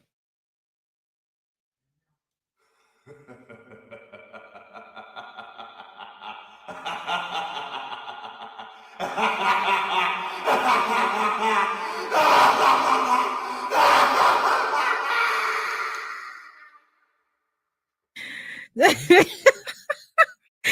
what this is giving, y'all. That's what this is giving. All right. That is what this is giving. And you know what? He's a very pretty man. I'm not obsessed. I'm not upset about it at all. I like how he looks. The pregnator. I cannot stand you motherfuckers. Not the pregnator. Okay.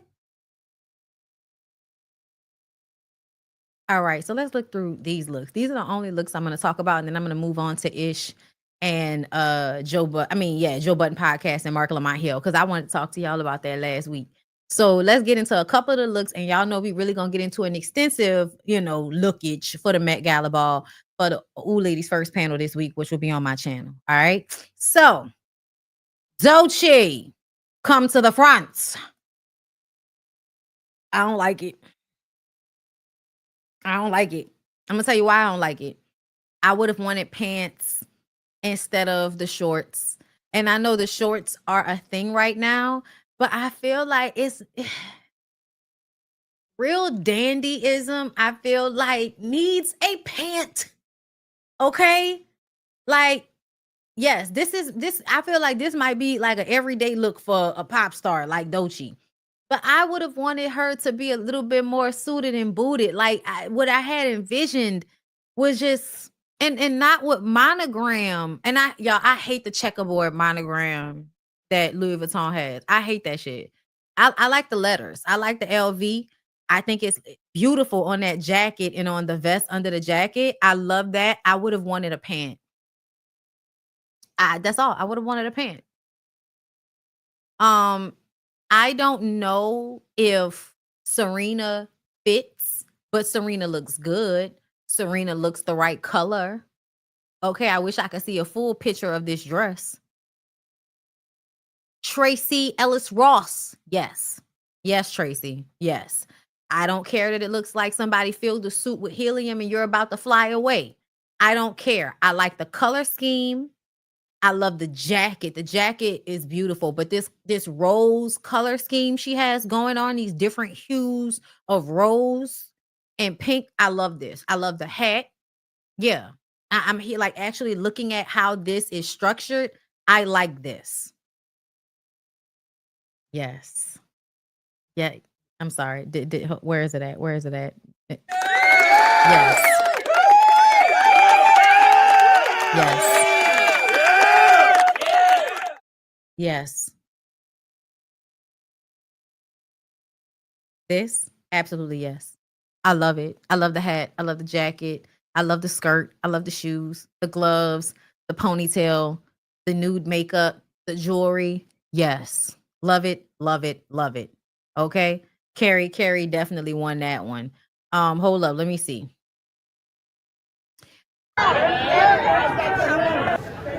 Nobody else can do dandyism quite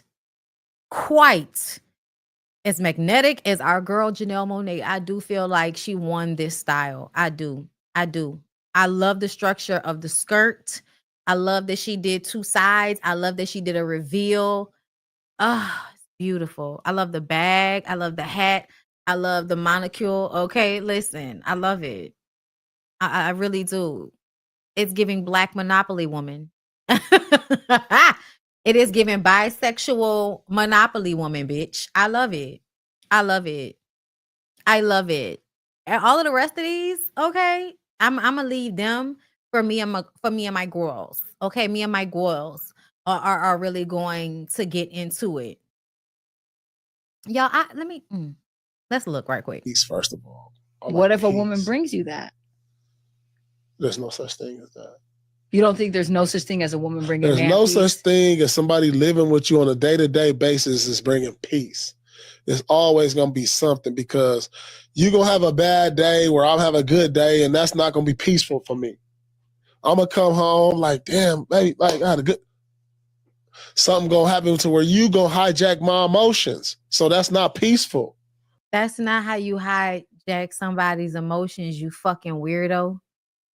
Sounds like to me, women aren't allowed to be people, Paul Pierce. Just like you aren't retaining any muscle mass, even though I see you have a size about you, something is not quite right. I'm not even going to listen to the rest of that. I don't see the need to argue. So I feel like women like to argue with men like this. And I feel like, why are you arguing with him? This is obviously a man that needs to be alone. And if he is alone, that's exactly where he needs to be, by him fucking self. Nobody needs to be in a relationship with someone that doesn't allow you to be a human and doesn't make any space for you needing someone to help you be lifted. The idea of a woman bringing someone peace is bullshit. It's bullshit, you guys. You create peace within yourself. You don't bring people peace. You create it within yourself. That goes for men too. And I know a lot of y'all are low key, y'all a little slow men. I'm sorry. And this is why sometimes it'd be hard for y'all to like soothe your own emotions and your own feelings without disassociation. Like, I don't give a fuck. No, you don't. I don't give a fuck everything. Okay. Eventually you have to just deal with what the emotions truly are. And then as soon as you be real with yourself about it, it starts to dissipate. It's the weirdest thing. It's the weirdest thing. We give so much power to emotions that we're ashamed of. And as soon as we call it out and say what it is, it starts to dissipate. It's the weirdest thing. But But this man is weird. And I feel like you don't argue with these men. You just say you are absolutely right. A woman can't bring you peace because you are not peaceful. And everything isn't meant to be peace.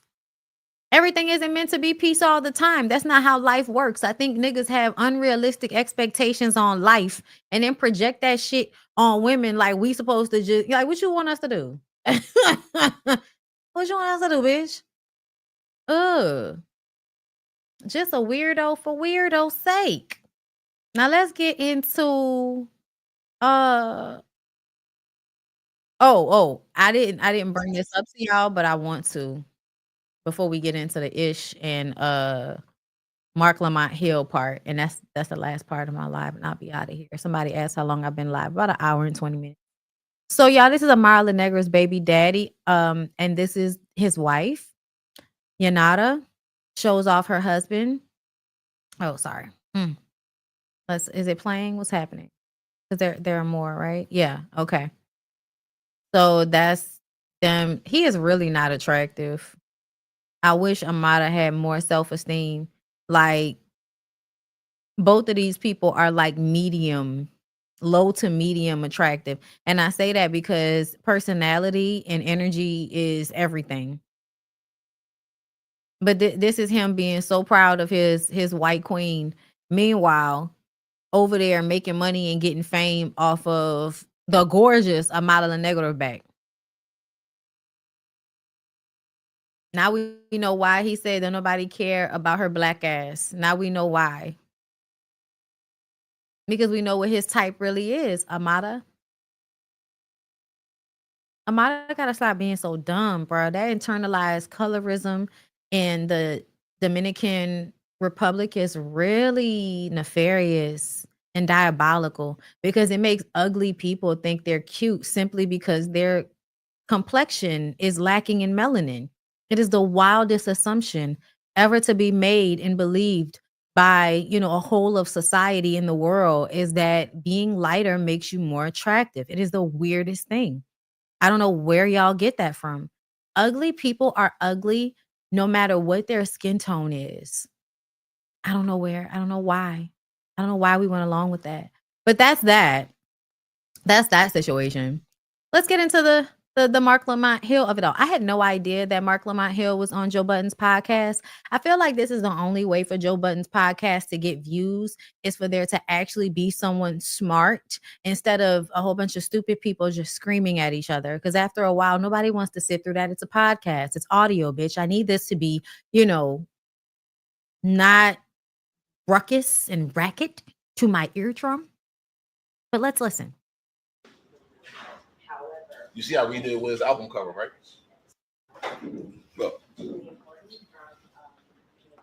is it? Donuts, huh? What a surprise. Because he had the round earth on his. And you can't be a He flat knows what earth. time it is. So I had to give him a flat earth. Had to. That's a fucking conundrum. Guy walks in with green juice and Dunkin' Donuts. Yeah. And orange juice. Well, the green juice is for me. Right. Donuts are for the rest of you. Yeah. What the fuck are you wearing? What I wear every day. You 10-4 out, dude.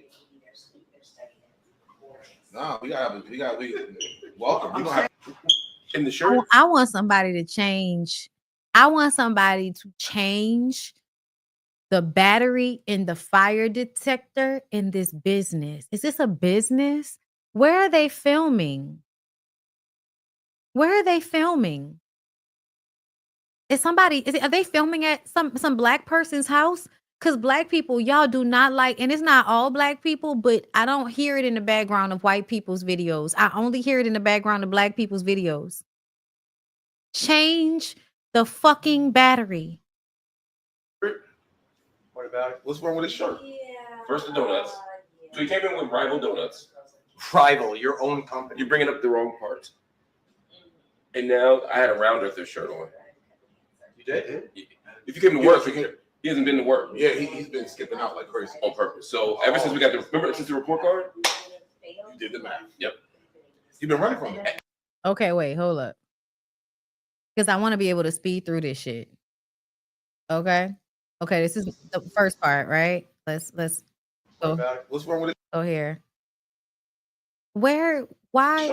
Oh, First the okay. donuts. There you go. It's so aggravating, y'all. How much you have to go through to get to the part where they let you speed up the goddamn. I'll be clicking on shit. All right. You see how we did with his album cover? Juice and Dunkin' Donuts. Yeah. And orange juice. Well, the green juice is for me. What's wrong with the shirt? First the donuts. So we came in with rival donuts. Rival, your own company. You're bringing up the wrong parts. And now I had a round earther shirt on. You did?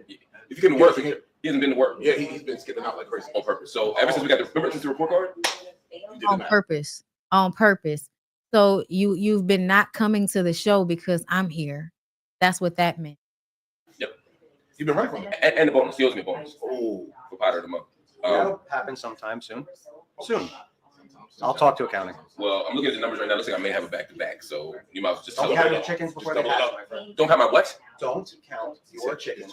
You see chicken? Before they hatch. Don't count. Can't do that. Don't count. What's next? Don't count your watermelon seeds. Exactly. I would never. Don't drink your 40s before these. What? Oh, drink your Kool-Aid. Right. Like Don't that's serve not. Kool-Aid before it settles. I What? know that's a common saying. Wait, I'm mad that this went there. Don't count your chickens before they hatch is not a racist joke, Marc Lamont Hill. Let me ask you a question here. As you see the map of the globe, where do you see any curvature on this map? Not only does it lay flat on the table. Let me ask you a question here. Okay. So I feel like no. I know it's part 3 that Itch is in, but I really, no.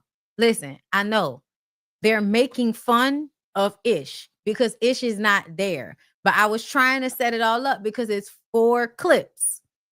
Okay. I'm aware that it's a skit, you guys. As you see the map This is them making fun of of the globe, where do you see any curvature? people that on this actually map? feel this way. Not only does it That's lay Ish. flat on the table, but you can see the entire globe from left to right without any curvature or dimension whatsoever. No, because people actually argue this, y'all. If y'all are on TikTok and y'all see debates between flat earthers, this is something that they really like. They don't seem to understand. They only are viewing things from their perspective. They're not viewing it from the way it is globally. Like people who believe the earth is flat are conspiracy theorists. They're people who usually don't deal in facts. They deal in emotions when they argue with people, but they love to argue with people. So I'm just setting it up.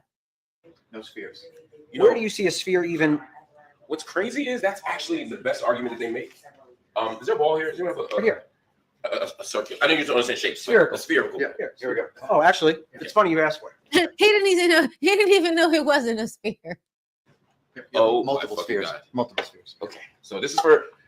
I have to assume that Ian is trolling me right now. No. But for those of you who might actually wonder about this, when you all look at this map, flat earthers, it's a representation of this. It's a way of helping us understand this. Right. Okay. Listen, because the Let me ask people you are a question. stupid. The people are stupid, everybody. This is why we got to take you on the ride. Scientific theories that have been proven wrong throughout history. Oh, I mean, Right. many of them. That's not what the definition of a scientific theory. I'm not disagreeing with you. I'm telling you that there have been a ton of scientific theories that have been No, disproven. no, Like what? Name a one. theory is not a fact. Name one. Scientific evidence is a Don't fact. take it from me. Theory is an opinion. No, but There's a list of Right, We're well, arguing with him about the difference between theory and fact. So people have scientific theories that have been debunked because it's a theory. It's not the same thing as people finding evidence to back a claim, right? There's a difference. One thing has been proven with evidence, and the other one is still an idea that has not been proven yet. That theory idea that has not been proven yet. Okay? Scientific method, scientific fact, something that has been proven based on evidence. People are not smart, you guys, and I often feel like this when I'm arguing with motherfuckers on the internet. If you just do a quick AI search and don't actually know what those things are, then it's hard to have a conversation. No, it's not. Okay, so explain it to It's me. based on Which theory? Name one. I don't have to. What I'm telling you is This is another thing they always do, y'all. When you watch the debates, whenever you ask like right-wing conspiracy theorists, right-wing anything, ask them for evidence of whatever their claim is and watch how they turn into anti-intellectuals. They're intellectual when they're arguing on behalf of some intellectual subject. But when you ask them for actual evidence, they never can give it to you. And this is how you know they're full of shit.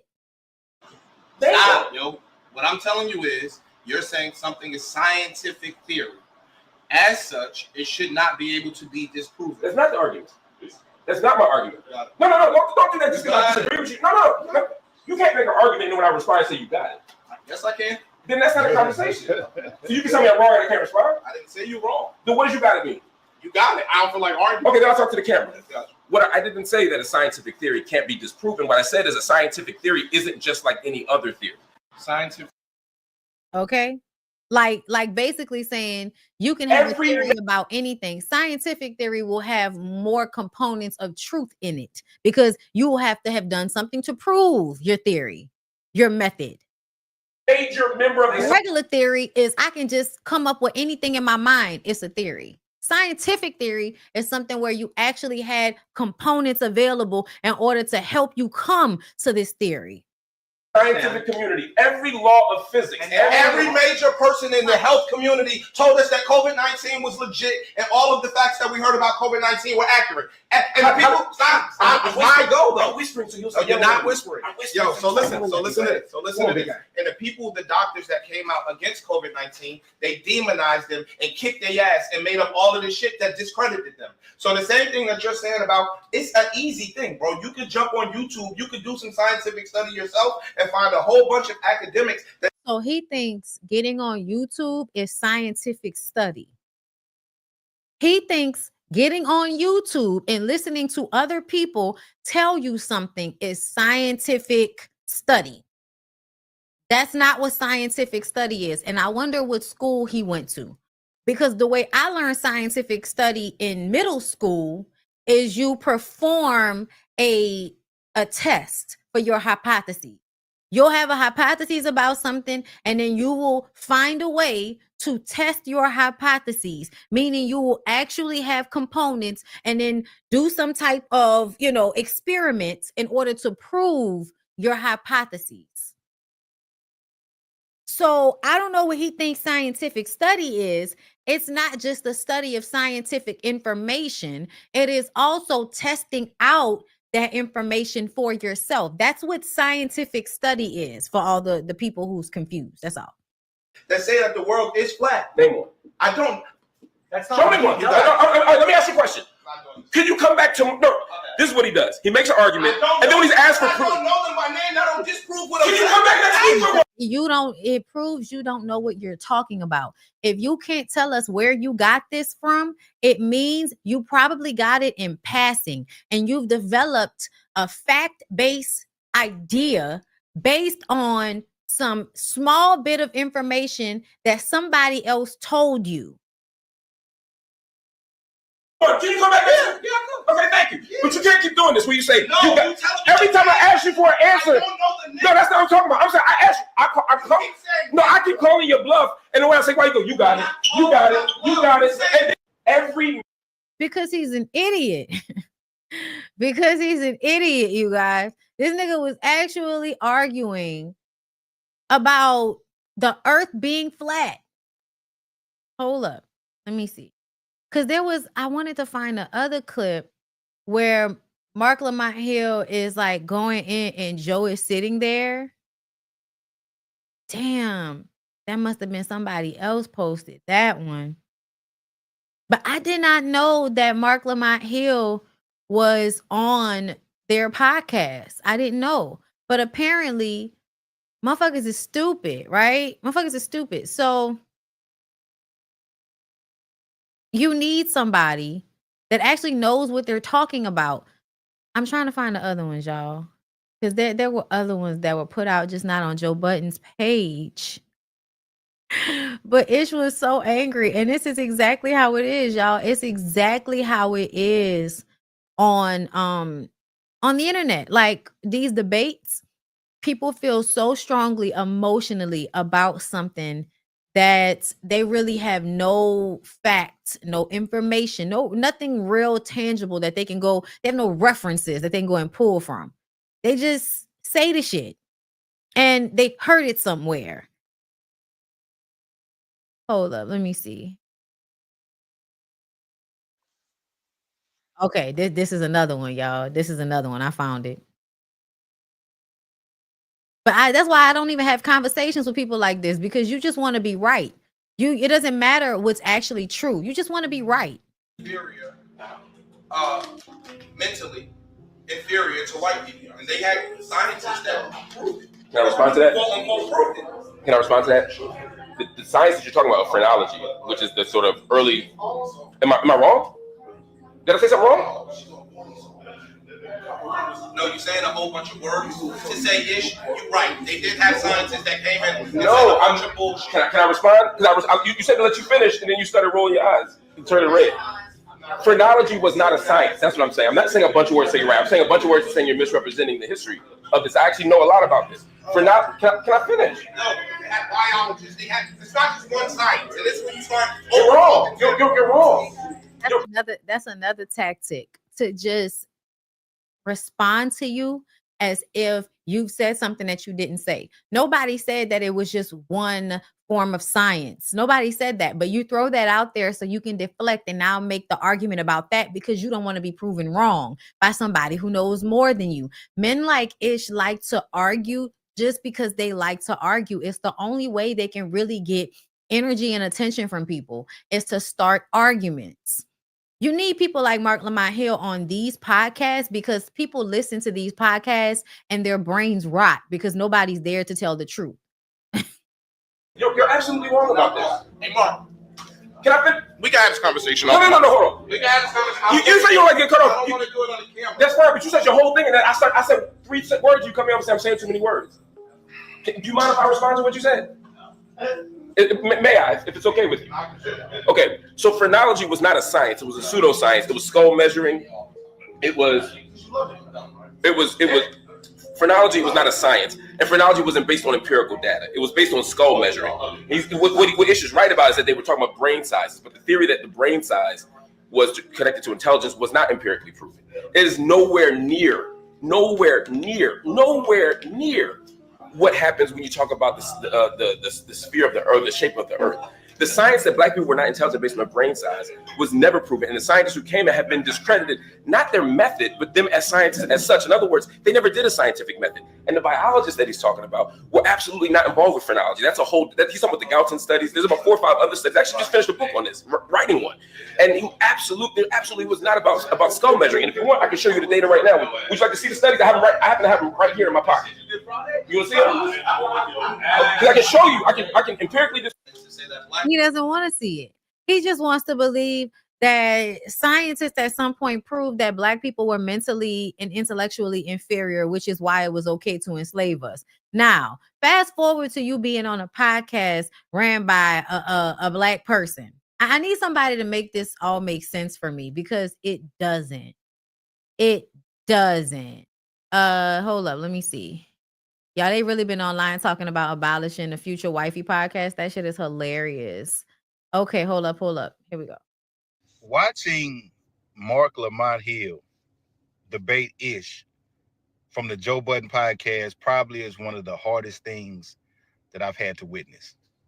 Cringe, one of those things where you want to look away, but it's hard to stop watching, And if you don't watch the Joe Budden podcast, pretty much what it has become is just barbershop conversation.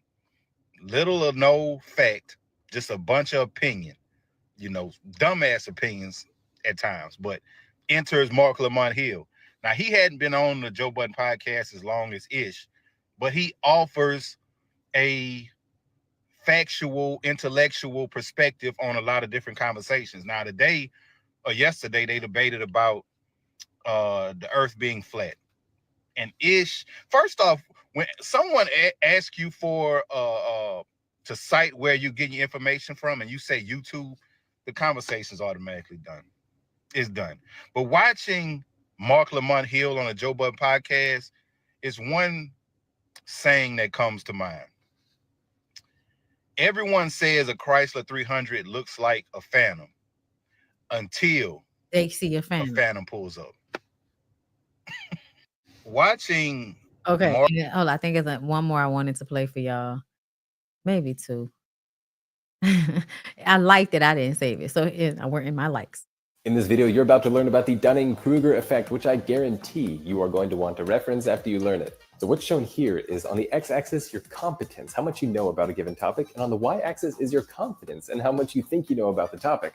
What you can see is as you go from knowing nothing to doing 30 minutes of reading Wikipedia, your confidence soars because it was at 0 and now it's something. You feel like, all right, I've got a pretty good understanding here. As you read more though, you start to realize there's actually quite a lot of complexity here, and even full-blown experts in the field will acknowledge the limitations of how much they know. Where the Dunning-Kruger effect gets really frustrating is when you see someone who you know doesn't have a lot of knowledge in a subject, either because you know them in real life or because they're not using data to back up their assertions.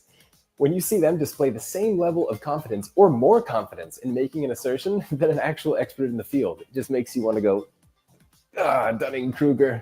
In this video, you're... Okay, Dunning-Kruger, y'all. It has a name. Stupid motherfuckers have a name for how proud they are to be so stupid. Okay, one more. Where was it? This one? The earth is flat. Oh, okay. Can you tell me where you heard that at? See, here you go. We're just two people having a conversation, and you want me to prove where I heard something at? What, you want me to cite a source? Like I'm supposed to back up what I'm saying? I just want to learn where you heard this from so I can check out that source too, because all the source of information that I know that I've learned from tells me that the earth is round. You're one of those people who are part of that science that had to do with people's big heads and big brains being more intelligent. What you're referring to is phrenology. See, here you go again. I can't even say anything without you just trying to prove that you're better than me. I just wanted to say that what you're referring to, because I understand what you're talking about, is phrenology. And it wasn't a science because it was fake and it was developed to promote racist ideology about Black people. There are all kinds of scientists and biologists and everything. There's not just one. I didn't say there was just one. I'm just asking you to back up what you're saying. And if you say something and you know where it came from, easily you could just be like, oh, I got it from here. I heard it from this person. That's all I'm asking you to do. The earth is flat. Okay, hold up. I got another one. Yeah, I'm BondyBlue on TikTok. Okay, hold up. Let me see.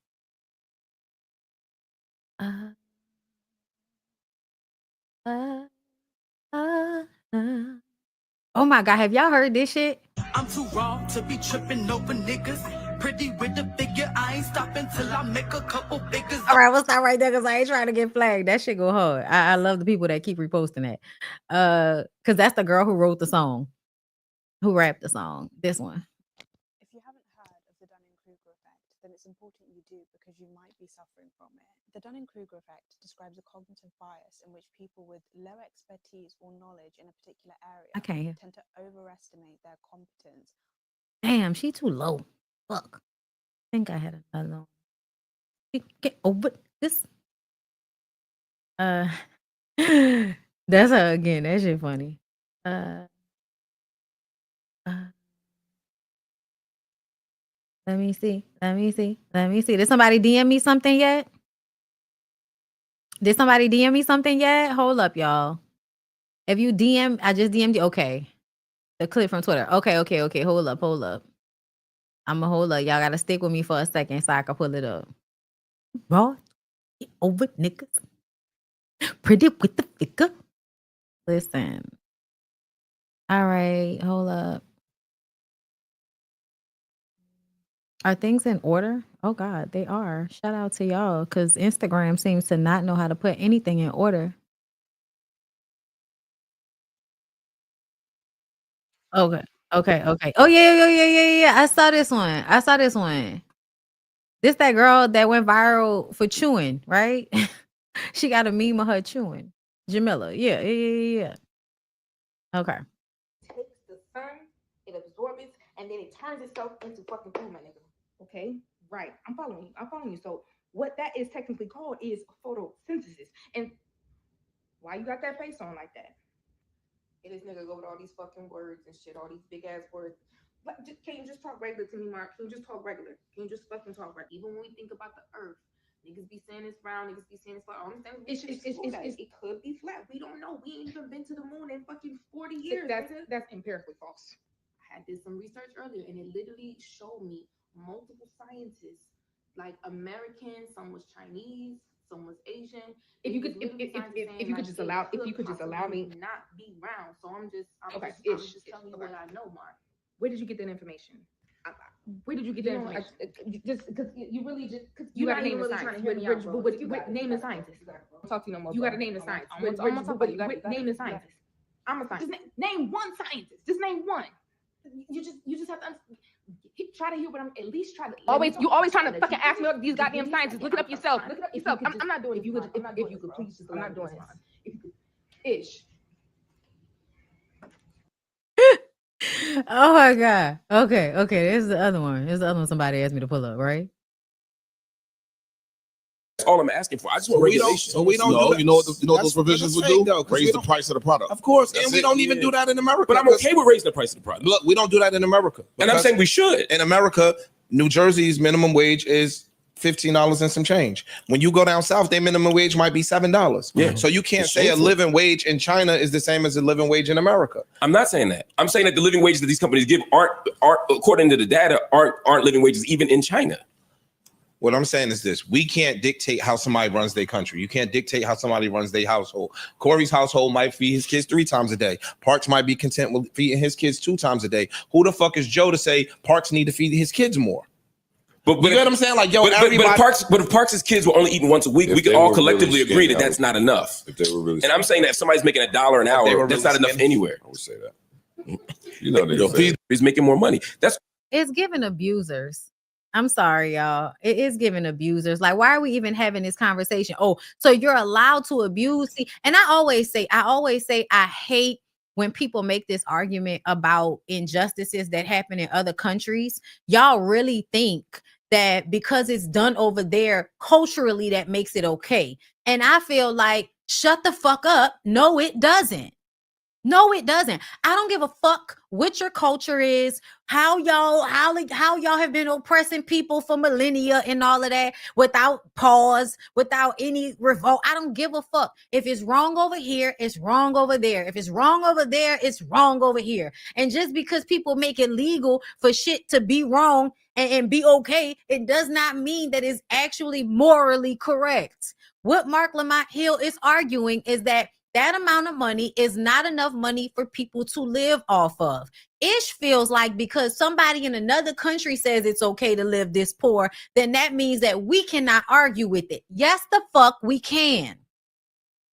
Yes, we can. Just like you can argue without any empirical facts, just like you can argue with such passion about shit you don't know about, we can then tell you that you're wrong. I don't agree. You're an idiot. Let's listen to the next clip. At the end of the day, these corporations that are making the money here are doing it by not going to the Chinas, but by exploiting the PE, just like the early anybody China. that they can exploit. Anybody they can exploit. Mm-hmm. And all I'm saying is we need more regulation on those companies so that people don't have to make. No one should make $1 an hour. No kid should be working in a factory. No kid should have to choose between school and eating. But you're saying that because you're from America, Mark. No, I'm saying that because I think that's you're saying that because you're from America. No, sweetie. No, sweetie. There are people in those countries that feel the exact same way, but they are disenfranchised. So they can't publicly say it. But we can. We can. To me, this is an argument so people can continue to be abused. Y'all, this whole argument that I see a lot of Republicans, that means that businesses will come back to America. I honestly feel like it's like y'all are like slow, or like y'all are not old enough to remember the last time they tried this. And I'll say it again because I've said it before. I'm 36 years old. I'll be 37 at the end of this month, which means I have lived through a series of unfortunate events, bitch. Lemony Snicket. Okay, I have lived through a series of unfortunate events as it pertains to the timeline of America that we live in currently. Okay, and one of those timelines was 9/11. When 9/11 happened, America decided that they were going to stop building cars overseas and bring those jobs back here, because it was supposed to be America first, because y'all tried to hurt America, even though y'all never want to be honest about how America be in other people's countries doing shit that they ain't supposed to be doing. And so then when people come and do shit to us, everybody acting like, what? What? We didn't. Why are you guys hating? What did we do to you? Like, cut it out, y'all. Y'all know how this works. It's called espionage. Okay, like we're not gonna act like we don't watch movies and shit that tell us this shit happens every day. B. Okay, to me, this is stupid to feel like America needs to be only, you know, making shit here and that'll bring the jobs back here. No, if it costs less to make it in another country because they have a larger amount of that resource, then I believe that we should all be helping each other. I actually think it's smart and beneficial for all of the countries to be dependent upon each other in some type of way, because that usually will mean if you are dependent on each other, you're not going to try to unalive each other with nuclear bombs. You see what I'm saying? To me, the idea that you are nationalist, God bless America and no place else, something that people used to laugh about in the 90s, early 2000s. It was something we was making fun of with Republicans. Chris Rock did it. And he's the head of state.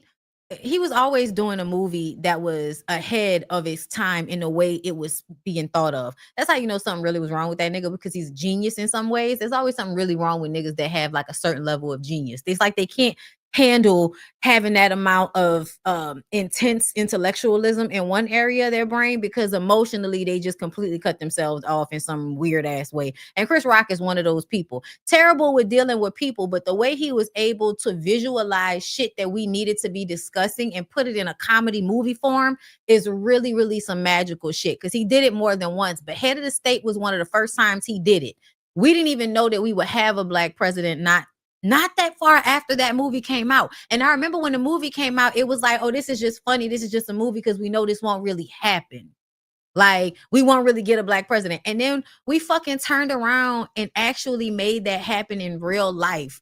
It, you know what I mean? Like it had some magic to it, to me. Like it was what do I say? Because I'm thinking about the word profit, but it was definitely some type of predictive programming situation. I feel like, you know what I mean? Like where you see things in media and eventually they happen in real life. That's what I felt like Chris Rock was doing. It wasn't just that. It was like another movie he did that was similar, that I feel like really kind of stretch your mental in a way that you're not expecting. But Chris Rock was doing that during this time. Oh, the one foreshadowing. Thank you. Y'all know how when I'm up here, sometimes I forget the words. But yes, he was very smart about that. And in that movie, you know, we were making fun of how Republicans really had this xenophobic way, this nationalist way of thinking. And it wasn't that serious at the time. But now it literally is them on stage saying, God bless America and no place else. And that is so fucking weird for you to think that way. I feel like we're a world. Every time people try to section themselves off in a way that they feel like they can only be dependent on, you know, each other, that's not how this world works. It's not. I think the country should be dependent upon each other. It means safety for everybody. I think that things should be regulated on a government level, because I don't trust states to make smart decisions. Because what I have learned is states are greatly made up of rural areas of people that don't have a lot of experience, they don't have a lot of education, and they have church and they have farm life. They have rural shit, they have alcohol, they have drugs. Like the things that they do tell me they don't do a lot of evolving or mental growing. They're not progressive. They should not be making the decisions for everybody in their area. I'm sorry. So the way we are going down this road of ignoring the evidence we've seen in real life, when 9/11 happened and they tried to make the cars, the Fords and all of that in America, I never forget it, because my dad was one of those people after 9/11 that was getting drummed up on that nationalist shit, right? So you go and buy a car, American made car, so that you can support America. And then you find out that the car ain't shit. it's gonna break, and it doesn't work as good as your Toyota. So you go back to Japanese made cars after the Ford because you realize it's a waste of fucking money for you to be up here just trying to have a car because it's made in the United States and it breaks all the time. The recalls, all of that shit. So yeah, I'm sorry, and everybody has recalls, but let's be very clear. A Toyota versus any type of Ford model car in the 90s or early 2000s, you really got to see who is better at making cars than us. So I personally feel like fix or repair daily. Y'all know what I'm talking about in these comments. So that's why, because I actually saw that happen in real life, I don't think that it is a good idea to only rely on America to make certain things. No, if it can be made cheaper somewhere else, then we need to get it somewhere else, because there's shit that people are getting from us. But I think the Republicans and Trump supporters and all of that have this idea that other countries have been getting over on us. And that's not true. We've been getting over on other countries, okay? Because we were leading in so many different ways that were really imaginary, not really real, imaginary. We're not that smart. Our quality of life is not that great, but we're really good at illusion. America is really, really good at illusion, at creating a sense of feeling, a vibe. And so people follow the feeling and the vibe, and they start to see after a while that it doesn't match. How we talk and what we say is not really how we act. It's an illusion. America is just really great at creating an illusion. That's it. That's it. I'm sorry. And African Americans, that's the best shit to be imported out of America. African American culture and the illusion of luxury, the illusion of white supremacy, the illusion of hustle culture, the illusion of working in order to become a millionaire. That's an illusion. Most people know that shit is not real, that live outside of this country. I feel like we were being taught when we were growing up, yes, a lot of propaganda, a lot of lies that made us feel good about our nationalism. And I don't, yeah, streets paved in gold, milk and honey, send us all of your poor people. When they didn't have enough people here for all of the fucking factories and shit they wanted to build, then y'all wanted to send for all of the immigrants. Now that y'all got everything y'all feel like y'all need, now y'all kicking everybody out. Did y'all see how Trump is up there offering to pay people to leave? And I'm like, so how is this supposed to help us financially? When you are paying people to leave, on top of the fact that those immigrants will not be putting money into, our economy the way they were. Because to be very clear, immigrants pay taxes because they buy shit. They work, so they add into businesses that don't want to pay livable wages, because you can exploit people coming from other countries that are working under the table so that they can get the money in order to get residency, because it costs a lot of money to get residency. Like oh child. Let me listen to the rest of this clip and we gonna move on. Our standard of living. No, that's everybody's standard. No, that's not true. In what country would it be okay for a kid to have to choose between going to school at 5 years old and working in a sneaker factory? America. How old is your mom? When was your parents was born? My mom was born in 39. My dad was born in 20 and 32. 28, 29. 32, something like that. Dad 29, mom 39. My nigga, they worked in the fields at 12. Yeah. My mother picked and it was tomatoes. Wrong. Yo, it was a sign of where they were in their development of that time. Today, we had the benefit of privilege where we can go look and say, Trey is never going to work in no fucking field picking tomatoes or picking cucumbers. Well, I don't think his parents should have worked there. I think that was wrong. No, but that's where they were back then. Right. That's what the sign of their. That doesn't change the fact that now that we understand that it's wrong, we should now be fighting against that, because we understand that it's wrong. This is how you know that ish is stupid. This is how you know that he's stupid, because his brain isn't going all the way up to the top, right? It's not going all the way up to the top, Because what should be the natural progression if you were smart is the understanding that a long time ago, this injustice happened. We learned based on history that this wasn't the best way to handle this. So we changed it. You think because another country is doing that, we should now ignore the fact that we've already learned that this doesn't work because that specific country, you think they haven't learned it yet? No, they just don't have the power to fight it. And that's why people have to say that it's not right. They have to vocalize that it's not right. That's why people can't just not call a thing because it makes motherfuckers uncomfortable. Because a part of understanding how you're being exploited is the recognition of the exploitation. So you have to call a thing. You have to. He's not going all the way to the top floor. But in that moment, we would all say, this is immoral. And I'm saying in this moment, this is immoral. Back then they wouldn't. Yes, they did. No, they didn't. What do you think the civil rights movement was? Bro, niggas. They were literally saying this is immoral. 40 years later. It was not. All right. He seems to think that people weren't fighting against these things the entire time. Did you really think that people were going pick cotton in the 40s and in the 30s and shit and didn't hate it? Why do you think there were mass migrations to people moving into cities because they didn't want to do that shit anymore? Why do you think there were rebellions over and over again throughout all of the places where slavery was taking place? Because people were consistently fighting against these injustices as they were happening. You are dumb.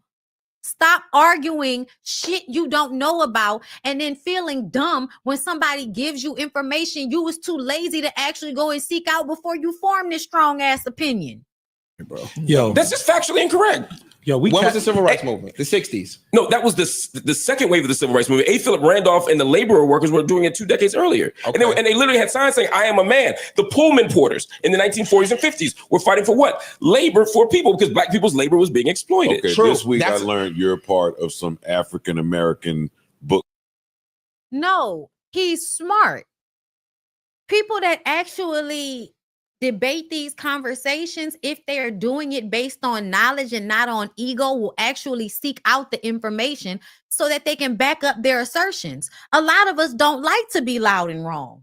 That's not something we enjoy. We like to be loud and right. And so we go and immerse ourselves in the information. We read books. We possibly go online and see if we can find factual representations, newspaper clippings, video, pictures, because a lot of times people have been putting all of the information together so that you can easily access it on the internet, but people don't use the internet appropriately. They use it and go into an echo chamber because you want to hear your dumb shit reflected back to you. You don't actually go to the places where you can find factual information and look for it. You go to your stupid fucking blogs and Facebook so that you can hear dumb shit from other dumb people so you can feel smart. That's why y'all do that. Anybody that's actually smart usually is so fucking smart that they don't question it, or they're smart enough that they know they have to question everything because that's a part of being smart. The dumb motherfuckers are the ones that don't want to really question, don't want to really investigate. You just want to be contrarian. You just want to believe the opposite of everybody else because it's a way for you to be an asshole. I need y'all to peep. Ish is a miserable human being.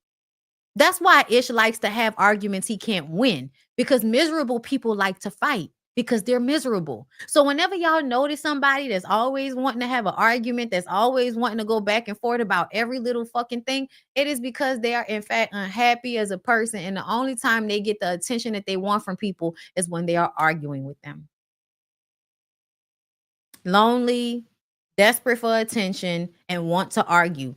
Peep it. I've started to really recognize it. Like, for instance, because I'm a Gemini, I like to go back and forth with people because I know I can be smarter than them. So it's kind of fun for me to stretch myself and see, how can I make you feel dumber? Let me see. You know what I mean? That's fun for me. I'm a Gemini. Leave me alone. But at the same time, what I have recognized is there is a group of people on the internet that just like to argue with people. It's a lot of men. It's a lot of weird women like hoes, like women who are online arguing on behalf of these very puritanical mindsets. And then you go to their page and the first thing you see is like a wig and some titties, you know, like a bathing suit, some ass shots. It's very weird. Like, it's very weird. It's people that are living in stark contrast to their actual life. The shit that they say in comments are in the stark contrast, right? So I feel like these people something's wrong with them in real life. And so they get a lot out of just going to the internet and starting arguments with people in comments, because how it happens to me often is I comment on a blog post and then there are all these people coming to me, trolling me with zero post and all of that. A lot of people think that that's like robots. That's not all robots. That's the bored, lonely motherfuckers on the internet that have to create fake pages to talk shit from. And it's usually men. It's usually men or pick me women. Either way, that's your subset group of unhappy Black people on the internet. And they go into comments looking for people to argue with. It's the weirdest. Like, if you really just have your own opinion, state your own opinion and move on. You make a comment and you move on. But the fact that you are in the comments arguing back and forth with every comment that you disagree with, or the comment that made you the most mad or made you feel stupid, you want to argue with that comment because you want attention from that person. Because it's the only attention you're going to get today. It's desperate. Okay? And that's what these niggas is giving. That's what Ish is giving. Kevin Preston, thank you for being a member for 2 months. I can't even watch Basketball Wives anymore. After watching Evelyn smacking her cooter on TV, it scared me for life. No, for real. She smacked her shit so hard. I was just like, nah, that hurt. Like, that should have hurt your hand. Like, what kind of... That's girls that's been used to having sex so that they can get fucked out. You know, just pounded on real hard. May feel good, might not. Depends on where they head at. Exquisitely Fine, thank you for being a member for 15 months. Many comics write their sketches. That's been the SNL culture forever. Exactly. That's why I didn't take offense to it, because I figured that Quinta Brunson and the lady whose name I'm not about to try to say because I can never remember how to pronounce it. Yeah. That's why I wasn't offended. Nisette L, thank you for the super chat. My fine ass Gemini sis, it wasn't that deep. Love you. Oh, what wasn't that deep? Child, I don't even know. SD Mac, what's going on? Thank you for the super chat. Have people not watched Black Lady Sketch Show? I think they may not have. They missed out. That shit is hilarious. Lady T, thank you for being a member for 35 months. Hey, beautiful milestone member. Hey, yes. Thank you. Thank you for the happy birthday month. Yes, y'all. I make 37 on the 26th, y'all. Yes. Like, yeah, making 37. Yeah, that's the age. Thank you, Lady T, for another super chat. Benji, baby, thank you for the super chat. Yandy gonna have to fight Tasha K when she see her, because this is so embarrassing. Child, Yandy not gonna fight nobody. Yandy should know by now. Don't be fighting nobody over this nigga. Billy A, hey, my love. Thank you for the super sticker. Benji, baby, put another one. Thank you. Mendeecees be laying on the bed with his hands on his eyes. Like I normally don't do. Oh my God. Janae, thank you for being a member for 34 months. White women know this and use it to their advantage daily. I don't know what you was talking about, but I'm guessing, arguing with motherfuckers. Keisha L, thank you for the super chat. If he understood love and a woman's value, he would not look so tired and haggard with his retired millions. Yeah, that nigga looks very decrepit. He looks decrepit. White women know that that's how Black men think. So yeah, they use it to their advantage. Yeah, be manipulating the fuck out of y'all. And then y'all be mad about it. Scholarly Talk on Life. Hey, my love. I just received the Christmas card I sent you back with the gift. Have a happy birthday. It sent you back with the I will. I gotta get my shit fixed. I'm gonna get it fixed.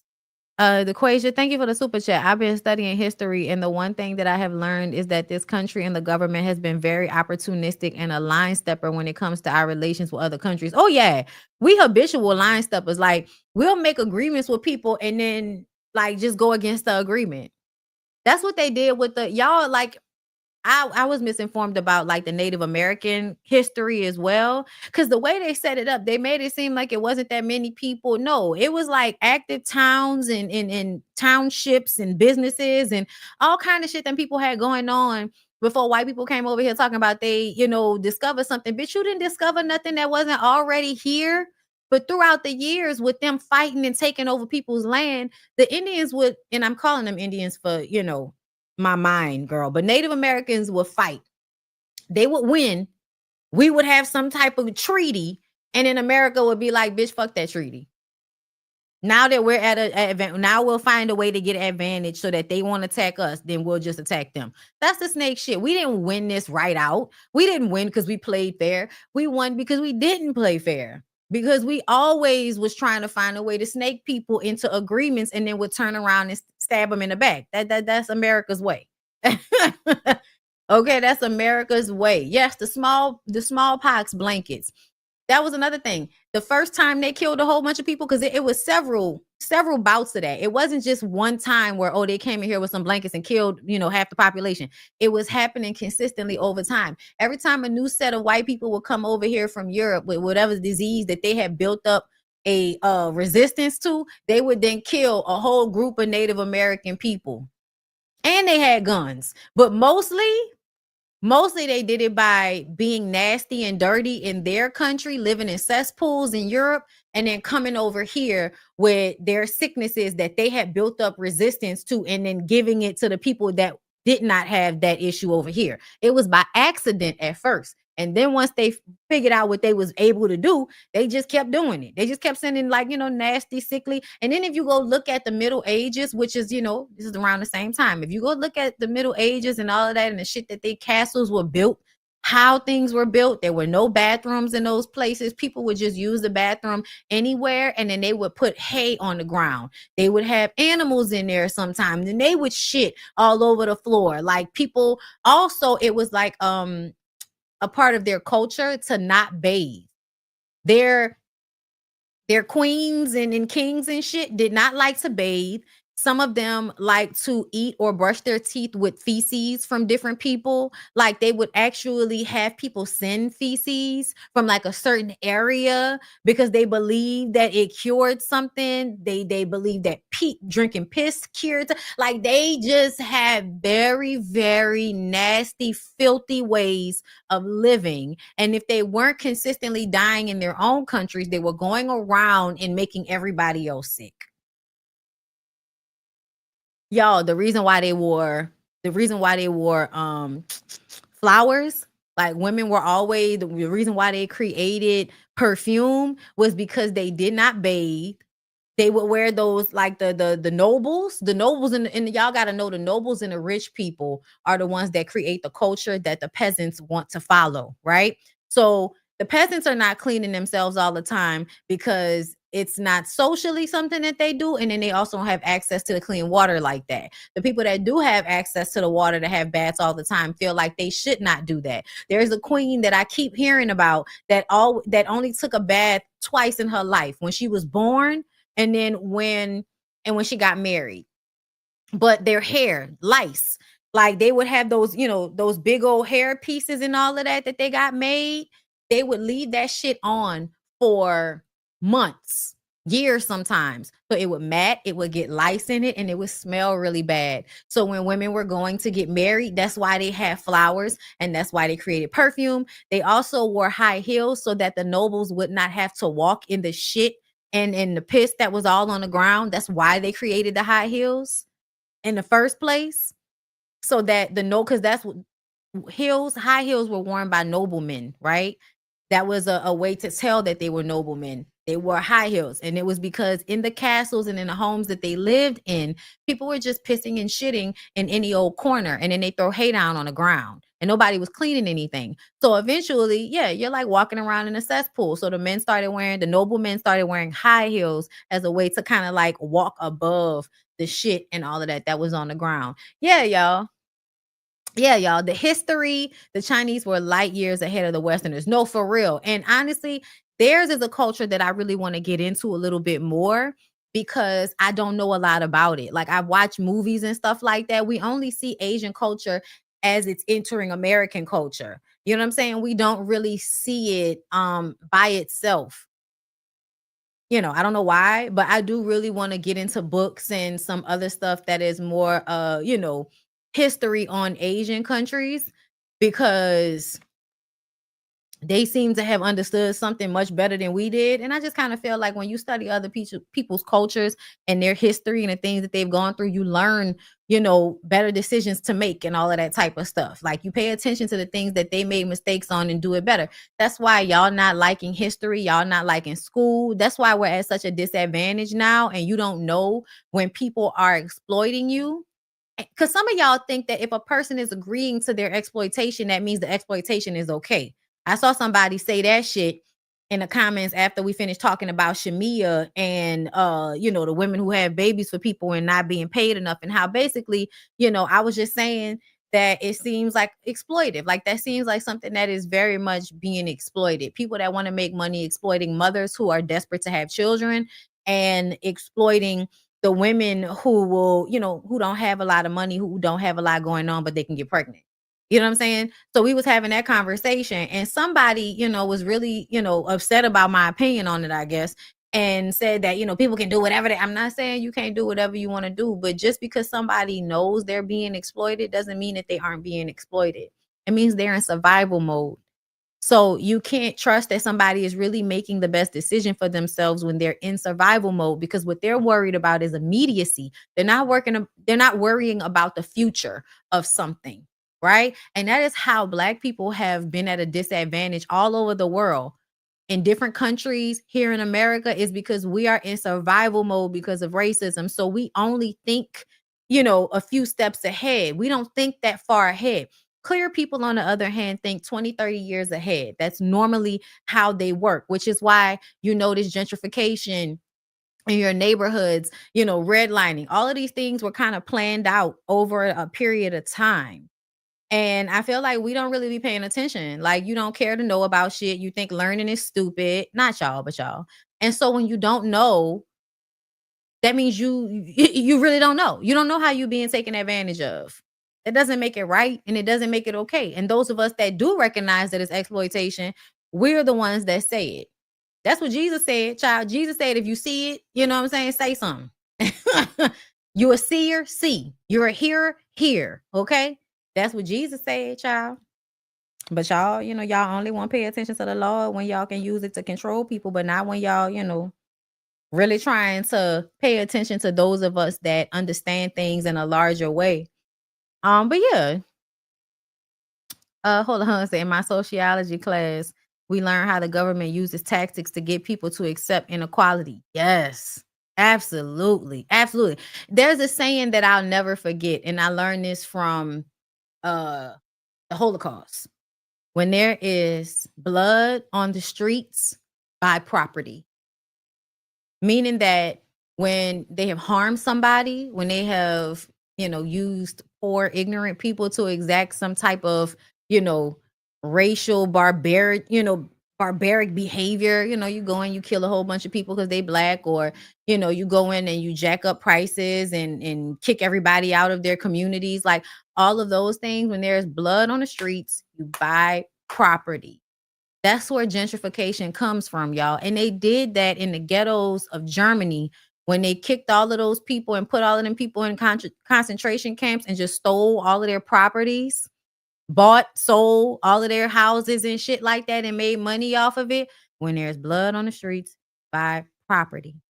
I remember that from the Holocaust and, all of the shit I learned about the Holocaust. And then when it happened in New Orleans for Katrina, blood on the streets, and now everybody buys property, and now New Orleans is gentrified, and in some ways it's good and in some ways it's bad, but that's that's what they do all the time.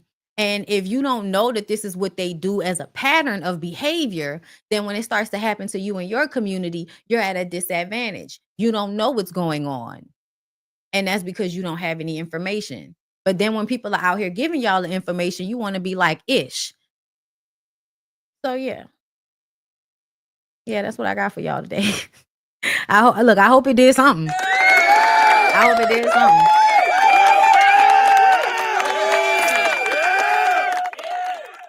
I'm about to go.